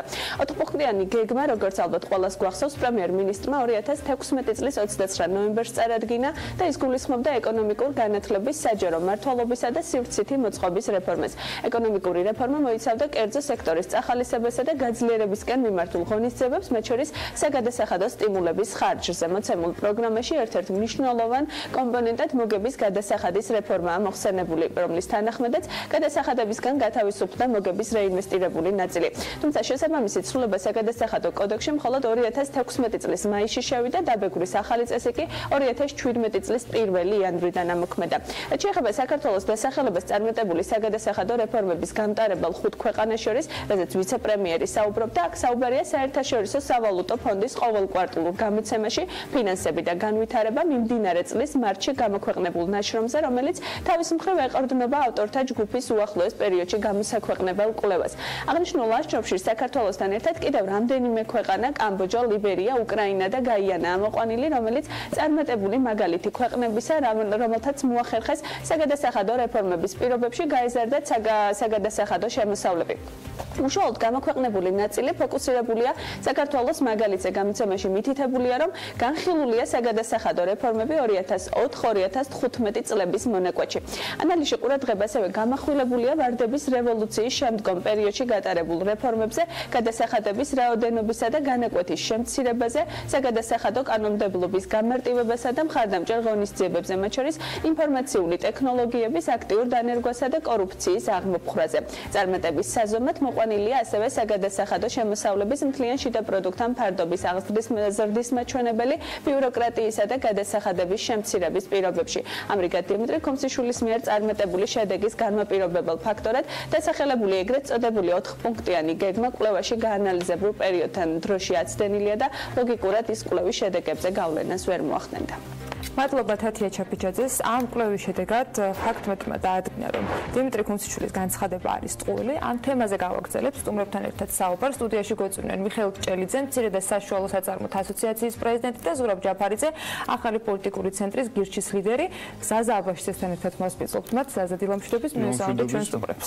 დილამშვიდობის მოგესალმებით. პრინციპში თათიამ სრულად გაგვაცნო ჩვენ FactCheck-ის სტატია. ერთ დავამატებ და კიდევ ერთხელ შევახსენებ მაყურებლებს, რომ FactCheck-მა ამ შემთხვევაში ქომსიშვილის განცხადებას ტყუილი დაუწერა, შესაბამისად არც ერთი იქ მოყვანილი მაგალითი არ შეესაბამებოდა სიმართლეს და შესაბამისად მე აქედან გამომდინარე უკვე პირდაპირ გადავალკითხვით, რომ ზურაბ ჯაფარიძეს დაუსვამ, რამდენად ასე ვთქვათ, აღარ გამოდის სწორედ ეს კითხვა, მაგრამ ეთანხმებით მაინც ქომსიშვილის განცხადებას იქიდან გამომდინარე, რომ საგადასახადო რეფორმების კუთხით საქართველოს მოწინავე ქვეყნების ხუთეულში არიან, ზოგადად 2012 წლის მერე ამ მიმართულებით თქვენ რა შეფასება შეგიძლია გაუკეთოთ ხელისუფლების მოქმედებას და პრინციპში იქამდელი პერიოდი შეგვიძლია კონტრასტის მიხედვით მიმოვიხილოთ იმას. თვითონ ქომსიშვილის განცხადებას რაც შეეხება გასაგებია საგანმანათლებლო კავშირში არ არის იმ რეფორმებთან, რომელიც გატარდა წინა წლებში, რომელიც არის საუბარი ამ საერთაშორისო საავადმყოფო ფონდის ამ კონკრეტულ რაღაც კვარტალური ანგარიში თუ გამოცემულობა არის. ამაში თუმცა ზოგადად ეგეთი რაღაცები ახასიათებთ ხოლმე მთავრობის ეკონომიკა ეგეთი რაღაცა არის, რომ ხშირ შემთხვევაში არის რაღაცები, რასაც ერთი მთავრობა გააკეთებს, მეორე მთავრობა აღარ არის ხელისუფლებაში და შინაარსში ამ გატარებულ რაღაცა რეფორმებს პოზიტიური შედეგი მოახდინოს მომავალ-წლებში. მე მართლა 100% დარწმუნებული არა თუ რაღაცა ხუთწლად ჯერამ 100% დარწმუნებული რომ ისო დღეს საქართველოს ეკონომიკა არსებობს და მუშაობს და თუნდაც ისო რეცესია არ ქონია და უკან არ წავსვათ მიუხედავად იმისა რა რაღაცა გაუგებრობა და არა კოორდინირებულება და არა რაღაცა ერთიანი მიზნის არ არსებობა და ერთიანი ხედვის არ არსებობაც გვაქვს ბოლო წლების განმავლობაში ეს ყველაფერი არის მიზნად მსახურება რეფორმების თავის ძირზე მართალ ახალბენდუქიზმ გაატარა მათ შორის თუნდაც საგადასახადო კუთხითაც მაგრამ ეკონომიკას ეგეთი რაღაცა ახასიათებს როგორც გითხარით რომ რაღაცა რეფორმები რომელსაც ერთი ხუთი ხელისუფლება გაატარებს მე შემდეგი ხელისუფლება უბრალოდ მიიწევს და ადამიანების შემთხვევაში რთულია ხოლმე მიზეშედეგობრივი კავშირის დაჭერა, რომ ეს რეალობა ვთქვათ რაღაცა პოზიტიური რაც გვაქვს, ეს არის იმ წინა წლებში გაკეთებული რაღაცის. ეს ახლა მათ შორის ნეგატივსაც, ანუ პირიქითაც ხდება ხოლმე, რომ მაგათაც ხელისუფლება გამოდის და ძალიან ბევრ ფულს გამოყრის მაგათაც ბაზარზე დახარჯავს და ამის შედეგად დაარტყავს რამდენიმე წლის შემდეგ ინფლაცია და ხელისუფლებაში უკვე სხვა ძალა არის მაგ შემთხვევაში და ადამიანები იმ დროს გრძნობენ, რომ ვაიმე ეხა ფასები გაიზარდა და ამ ხელისუფლების ბარემ მაშინ შეიძლება წინა ხელისუფლების გაკეთებული ხდება და პირიქით დამსახურებული რაღაცა ქება არ ხდება იმ ხელისუფლებას, რომელმაც სინამდვილეში გაატარა რაღაც რეფორმები. ამ შემთხვევაში შემიძლია და ამ რეალობასთან გვაქვს საქმე. ამ ხელისუფლებას პირველად არ არის ხა ბევრჯერ გავუკეთებია მსგავსი რაღაცა, როდესაც წინა ხელისუფლების დროს გატარებული რაღაცა რეფორმები უბრალოდ მიუწერია, ან მათ შორის ახლა დადიან ხოლმე და სადღაც რაღაც პრეზენტაციებს ატარებენ ხოლმე საუბრობენ რაღაცა რეფორმებზე, იგივე იუსტიციის სახთან მიმართებაში მაგალითად, ხშირ შემთხვევაში სწორედ რაღაც იმ რეფორმებზე არის საუბარი, რომელიც წინა ხელისუფლების დროს გატარდა. ამაში გასაკვირი არაფერი არ არის, პირველად არ გაუკეთებიათ, რა ვიცი. ზოგადად რეფორმებს რაც შეეხება, კი ცხადად ძალიან მნიშვნელოვანი რეფორმაა, მაშინ მე მახსოვს, როდესაც საუბარი იყო ამაზე, რომ საგადასახადო ტვირთი მნიშვნელოვნად შემცირებულა ფორმალურ ტვირთზე არ აქვს საუბარი, თორე არაფორმალურად ისაც არსებობდა ეგ ტვირთი. რეალურად იქ რაზეც ახლა საერთაშორისო საავადმყოფო ფონდი საუბრობს, რომ ამ საგადასახადო ტვირთის შემცირების ფონზე და გადასახადების რაოდენობის შემცირების ფონზე მოხდა საგადასახადო შემოსავლების და რეალურად მოხდა უბრალოდ გათეთრება რაღაცების, იმიტომ რომ მანამდე უბრალოდ იმ რეალობაში შეიძლება საგადასახადო ტვირთი უფრო მეტიც იყო, ან შეიძლება იგივეც იყო, უბრალოდ ეს ფული ვიღაცების ჯიბეებში ილექებოდა და არ მიდიოდა თეთრად ბიუჯეტში და შემდეგ სახელმწიფო ამას ვერ განკარგავდა.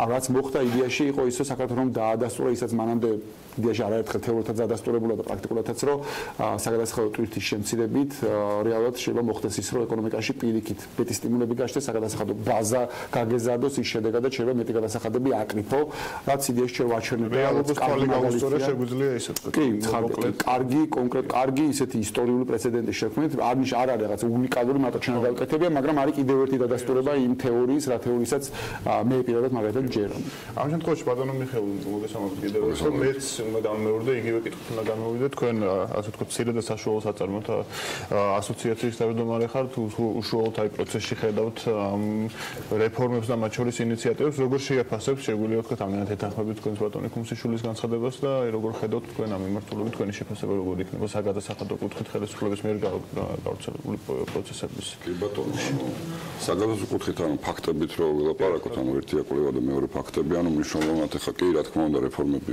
თვალსახად ეს დაიწყო 2007 წლიდან დაიწყო და გრძელდება და კარგი ისაა რომ ეს გაძლიერდა, ანუ ამ მთავრობის პირობებშიც ძალიან ბევრი საგადასახადო ინიციატივა შევიდა, ანუ შემიძლია დავუშვათ ესტონური მოდელის მოგების გადასახადზე და ასე ვთქვათ საგადასახადო დავალიანებების კუთხით, რაც მცირებით ძალიან დიდი ტვირთი იყო, დავუშვათ უზრუნველყოფა გჭირდებოდა, როდესაც დავალიანების გადავადება გინდოდა და ამ შემთხვევაში 50,000 ლარზე აიწია დავუშვათ 100,000 ლარამდე, ანუ გამოძიება არ იწყება დავუშვათ გადასახადის შემცირება, ესეთი მომენტები არის, ანუ მთლიანობაში მცირები, ანუ ასოციაციის სახელით ამ რეფორმებს დადებითად ვაფასებთ, ხა უბრალოდ კვლევის შედეგებში არა ვარ ხეს კატასტროფული, მაგრამ მთლიანობაში ტრენდი კაია და ყოველდღიურად ასე ვთქვათ უკეთესობისკენ მივდივართ. პრინციპში ამ კვლევაში მე კიდევ ერთხელ შევახსენებ მაყურებელს, არც ყოფილა ასე ვთქვათ 2012 წლის შემდგომი პერიოდის მიმოხილვა, იქიდან გამომდინარე, რომ გამოქვეყნებული ანგარიში იქამდე 2004-დან 2013-მდე პერიოდს მოიცავდა, მთელი აქცენტირება იყო 2007 წლისა და ამ კახაბენდუქიძის ცნობილ რეფორმებზე.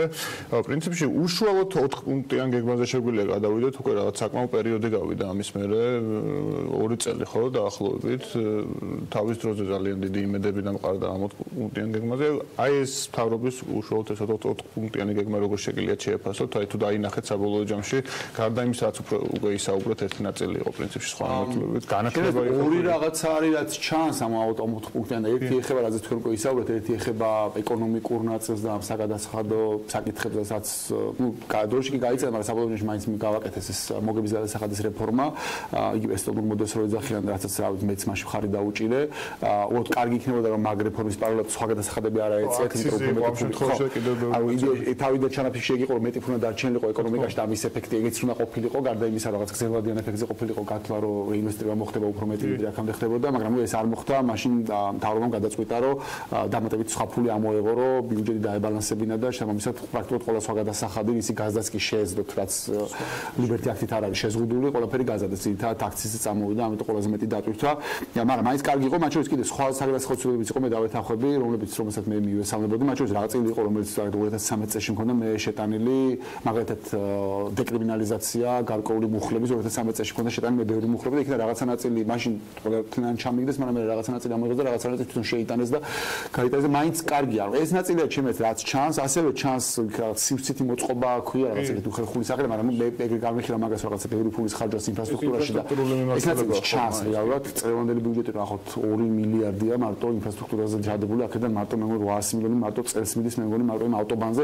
ამ ნაწილში იდეაში რას თქვეს რაღაცები კეთება. სხვა თემები ხარ ჩვენ შევიდაოთ, ამდენად დღის ამ ხელა ფულის დახარჯვა დღეს ხარისხი როგორ ხდება კომპონენტი არის. ამ ზიპარავენ აქედან რაღაც ეკიდე სხვა თემებია, მაგრამ ზოგადად ამ 4 პუნქტიდან ჩემს რაც ჩანს, რომ რაღაც ყურადღება ექცევა და რაღაცას მიყვებიან მართლა რაღაც ნაბიჯები იქნება, ეს ორი მართლობა, რაღაცაც მე ვხედავ. სხვა რაღაცებში ხარ, რავით, განათლებაზე იყო. კი, განათლებაზე იყო, თუმცა რაც მეტად ბუნდოვანი იყო, იმიტომ რომ ეს კონკრეტული რაც ინსტრუმენტები ბუნდოვანება ჯერჯერობით რაც გამოიხადა წინა მინისტრის დროს იყო რაღაცა ვაშლების დარიგებაში და რაღაც ღაპრებზე საუბარში და ნუ ისე წავიდა ხა ეს ადამიანი რომელიც ახლა ვიცნობ პირად, მაგრამ ისე წავიდა რომ არაფერი დაუტოვებია და ჯერჯერობით ახალი მინისტრის რომ მოვიდა, რაიმე კონკრეტული მართლა საუბარი ყოს განათლების სისტემის რეფორმაზე, მე არ ვსვენე ჯერჯერობით რაც მესმის არის ის რომ რაღაცა ბაკალავრიატი 4 წლიდან მახლებანდად იქნება 3 წლიანი, ამით არაფერი არ შეიძლება ჩემი აზრით, კარდინალურად ცვლილებები არის გასატარებელი დასაშლელია მთელი სისტემა რეალურად და მეორე რაც მოვისმინეთ იყო რომ რაღაცა მასწავლებლებს ტესტირებას ჩაუტარებენ, რომ ტრეინინგებზე რომ წავიდნენ მასწავლებლები დაბრუნდებიან, მე შევამოწევთ რომ რამდენად მართლა იყენებენ მუშაობაში ტრეინინგზე რაც ისწავლეს ეს ვარო.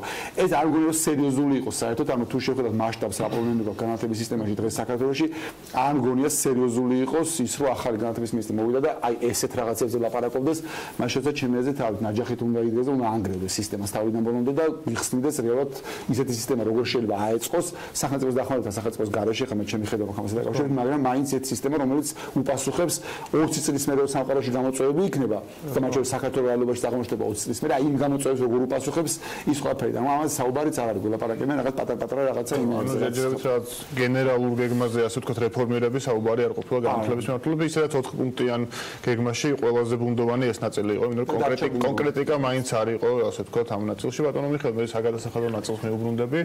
ერთი არის პრინციპში თქვენც ისაუბრეთ უკვე ის დადებითი ასე ვთქვათ ნაბიჯები რაც ხელისუფლებამ განახორციელა ხელისუფლებებმა პრინციპში.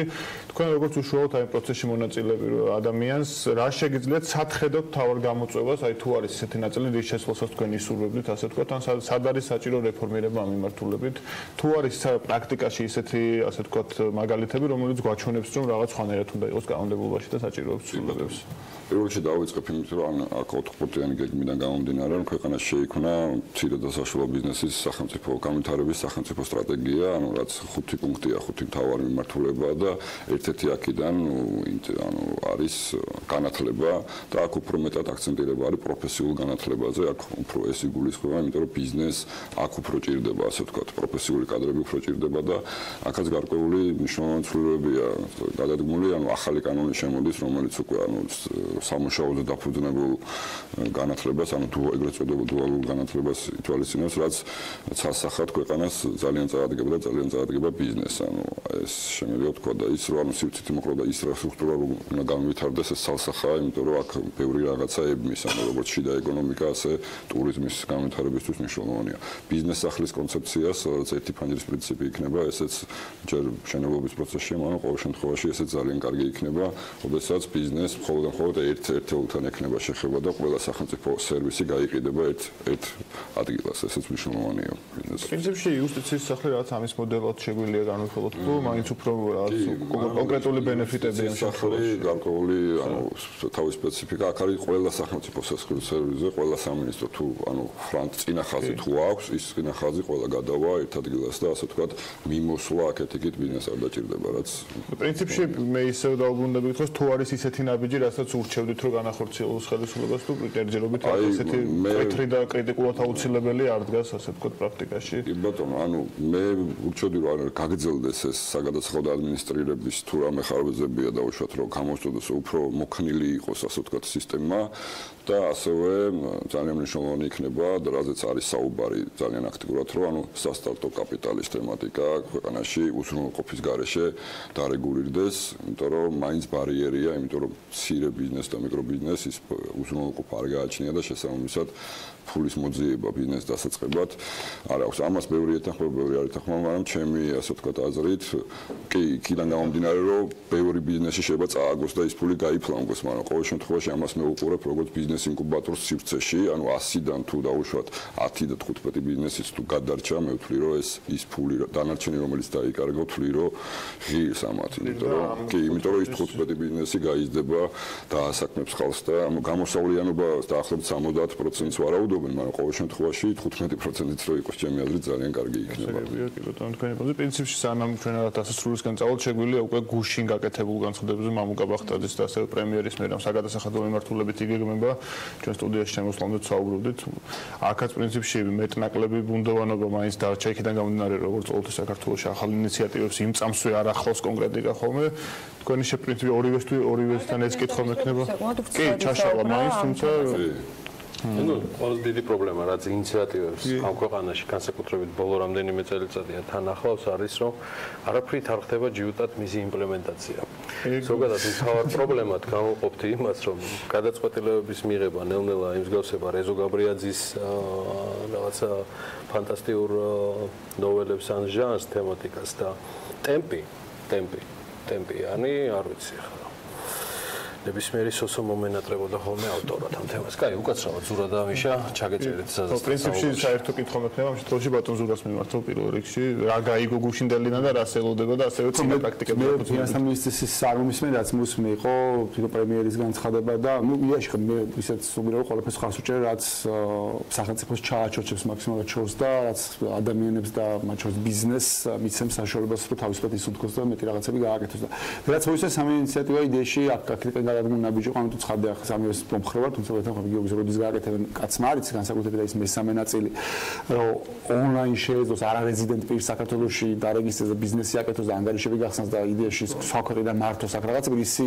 პრეცედენტები იდეაში არსებობს რამდენიმე განვითარებულ ქვეყანაში, ამას თუ გააკეთებენ ფანტასტიკური, ყველაზე რთული გასაკეთებელი, რაც გააცხადეს, ეს მგონია და მგონია ყველაზე მეტად დროში ეს გაიცალება. აი გარე, გამოგიჩენ შემთავარი. გუშინ არის ანონსი, აი მის მერე მე მგონი არ ძინავს არავის ბიზნესმედიიდან. რომ მართლა რაღაცა ისტორიული რეფორმა რო დაანონსეს. არ იცი ეგა? შუშა ხო არ იმას კერმია თვალე. ანუ ფინანსთა მინისტრმა ეს ყველაფერი ხომ მოყვა. და ბოლოს ეს რა არისო? ჩვენო ეხლა ისეთ რამეს გავაკეთებთ, რომ ფლობს ინფორმაციას, რაც არის საუბარი. იცით რაზე იქნება საუბარი? ჩემი აზრით სასტარტო კაპიტალზე იქნება. ეგ არის ისტორია გამბავი ის იქნება რაღაცა. ისტორიულია ჩემი აზრით. ხო, მე პრინციპში რაღაც ის ღიმილის მომგრულ ნაწილზე გადავიდეთ, მე მგონა შავი ჯიპების ნაწილსაც ვიტყოდი. არა, ეგ არის ისტორიული. ანუ ეს მაგრამ შავი რო არის პრობლემა და არა ჯიპი. შავი ხო. რაღაც კიდევ მნიშვნელოვანი არის ბიუროკრატია როგორ მუშაობს მაგას აჩვენებს იდეას ან უბრალოდ რო ეთქვა პრემიერს რომ შავი მანქანები არ იყიდოთ თუ არის უნდა აუკრძალოთ თორე ესე რომ უთხრა რომ შავი არ იყიდოთ თუ მაინც ყიდულობენ ის საინტერესოა ეგ ნორმად რამდენად აღსრულდება იმდენად დიდი სიყვარული არის შავი ნუ იდეაში თუ რახან ის არის დაჟჯადი იქნება ხო რაღაც თვალსაჩინო მაგრამ რაღაც ფორმით და მაგ ტელეაზერი ეგ არის რომ დაჟჯადი რახან იქნება ამიტომ ვეღარ გაბედავ მან მეორე ნაწილის არის შავი ფერის მანქანა ცნობილია რომ უფრო ძვირი ღირს ყოველთვის შესაბამისად რაღაც შეგვიძლია დადებითი ტენდენციას დავინახოთ რომ ეს შავი და წითელი თუ არის ამ შემთხვევაში შავი უფრო ძვირი და უფრო ნაკლებს დავხარჯავთ. სასტარტო კაპიტალს და გუშინდელ ბრიფინგზე მინდა კითხოთ თქვენ შეფასებით ის რაც გუშინ მოვისმინეთ იყო 3 პუნქტი და თქვენ ამბობთ რომ ის რაც დაანონსა ფინანსთა მინისტრმა საუბრობთ უნდა იყოს ეს მაგრამ ჩვენ რატოღაც ზაგუშ და მოვიდინო კიდევ სხვა სიახლეს უნდა ველოდოთ. რას შეცვლის რეალურად თქვენი გადმოსახედიდან და იმ ადამიანების გადმოსახედიდან ვინც ასოციაციაშია გაერთიანებული? ანუ ამ ინიციატივამ ორს გამოყო ერთი არის რომ ზენადები და ანგარიშ ფაქტურა ერთიანდება ეს ცალსახად კარგია იმიტომ რომ ერთს რო გამოწერდი მე მეორე გიწევ ან თუ გამოგიწერდა ელოდებოდი და უშოთ ანგარიშ ფაქტურას უდრის გამოგიწერნენ და უშოთ სანამ არ გამოგიწერნენ დეკლარაციას ვერ აბარებდი ანუ ეს თემა ერთხელ გამოიწერება დასრულდება ეს მომენტი და მეორე ანუ მიკრობიზნესის და არამეწარმე ფიზიკური პირების ჩართულობა ეკონომიკაში ანუ ბიზნესი არ იყო დაინტერესებული რომ მიკრობიზნესიდან დაუშვათ რაღაც ხელნაკეთი რაღაცა იყიდა იქიდან გამომდინარე 15% მას უნდა გადაეხადა მყიდველს უნდა გადაეხადა ბიუჯეტში ეხლა თუ მიკრობიზნესის ზენადებს გამოწერს უკვე გადასახადი აღარ იქნება ჩვეულებრივად პირველი პუნქტი თუ უბრალოდ სამუშაოს ამარტებს და რეალურად ბიუროკრატიას აკლებს ახლა არ მგონია ეს თანხობრივად რამეში გამოიხატებოდეს ამ მეორე შემთხვევაში ელოდებით თუ არა ან თუ გაქვთ რაიმე თქვათ წინასწარი ფინანსთა სამინისტროსგან მოკვლევის შედეგები რომ აი ეს რაღაცა შეცვლის ამ რიცხვებში ან გაყიდვას გაზრდის ან რაღაც ფული დარჩება რეგიონში კონკრეტული ციფრები არ არის მაგრამ ნუ შეგრძნება ცალსახად ის არის რომ როდესაც ანუ ბიზნესი აი მაგალითად ნებისმიერ ბიზნესი არ წახვალ და არ იყიდი ხელნაკეთს დაუშვათ მიკრობიზნესს და იქიდან გამომდინარე 15% არ გინდა გაძლოთ და წახვალ დაუშვათ რაღაც მაღაზიაში იყიდი აქედან გამომდინარე და მეორე არამეწამე ჩვეულებრივი ფიზიკური პირები რაღაცას როდესაც ყიდიან ყველას ეშინია და დაუშვათ საგადასახადო დოკუმენტს არ წერენ და შესყიდვის აქტს ასე ვთქვათ იქიდან გამომდინარე ეშინიათ რომ მე გადასახადი შეიძლება არც მოუწიოთ თუ ნამეტი არ აქვს არ უწევთ მაგრამ მაინც ეშინიათ და მე ეს ბიზნესი აწვება და ბიზნესი იხდის ამაზე მე ანუ 15 ან 20% გააჩნია ვის განყიდულობს და აქედან გამომდინარეც მინიმალური გადასახადი დაწესდება ცნობილი არ არის ჯერ ეს არ იქნება 15 ყოველ შემთხვევაში შეიძლება იყოს 1 შეიძლება არ ვიცი ეს ყოველ შემთხვევაში მინიმალური გადასახადს გადაიხდის ბიზნესი და ყველაფერი იქნება ოფიციალურად და ის ნაკითი საქონელი უკვე ბიზნესში აღრიცხვაში მოახვედრებს და ჩვეულებრივად გამჭვირვალე იქნება ყველაფერი რაც გამოიწვევს იმას რომ არამეწამე და მიკრობიზნესის ანუ ჩართულობა ინკლუზია ეკონომიკაში მნიშვნელოვნად გაიზრდება. სასტარტო კაპიტალზე მეტი ხომ არის კიდევ რას გულისხმობს?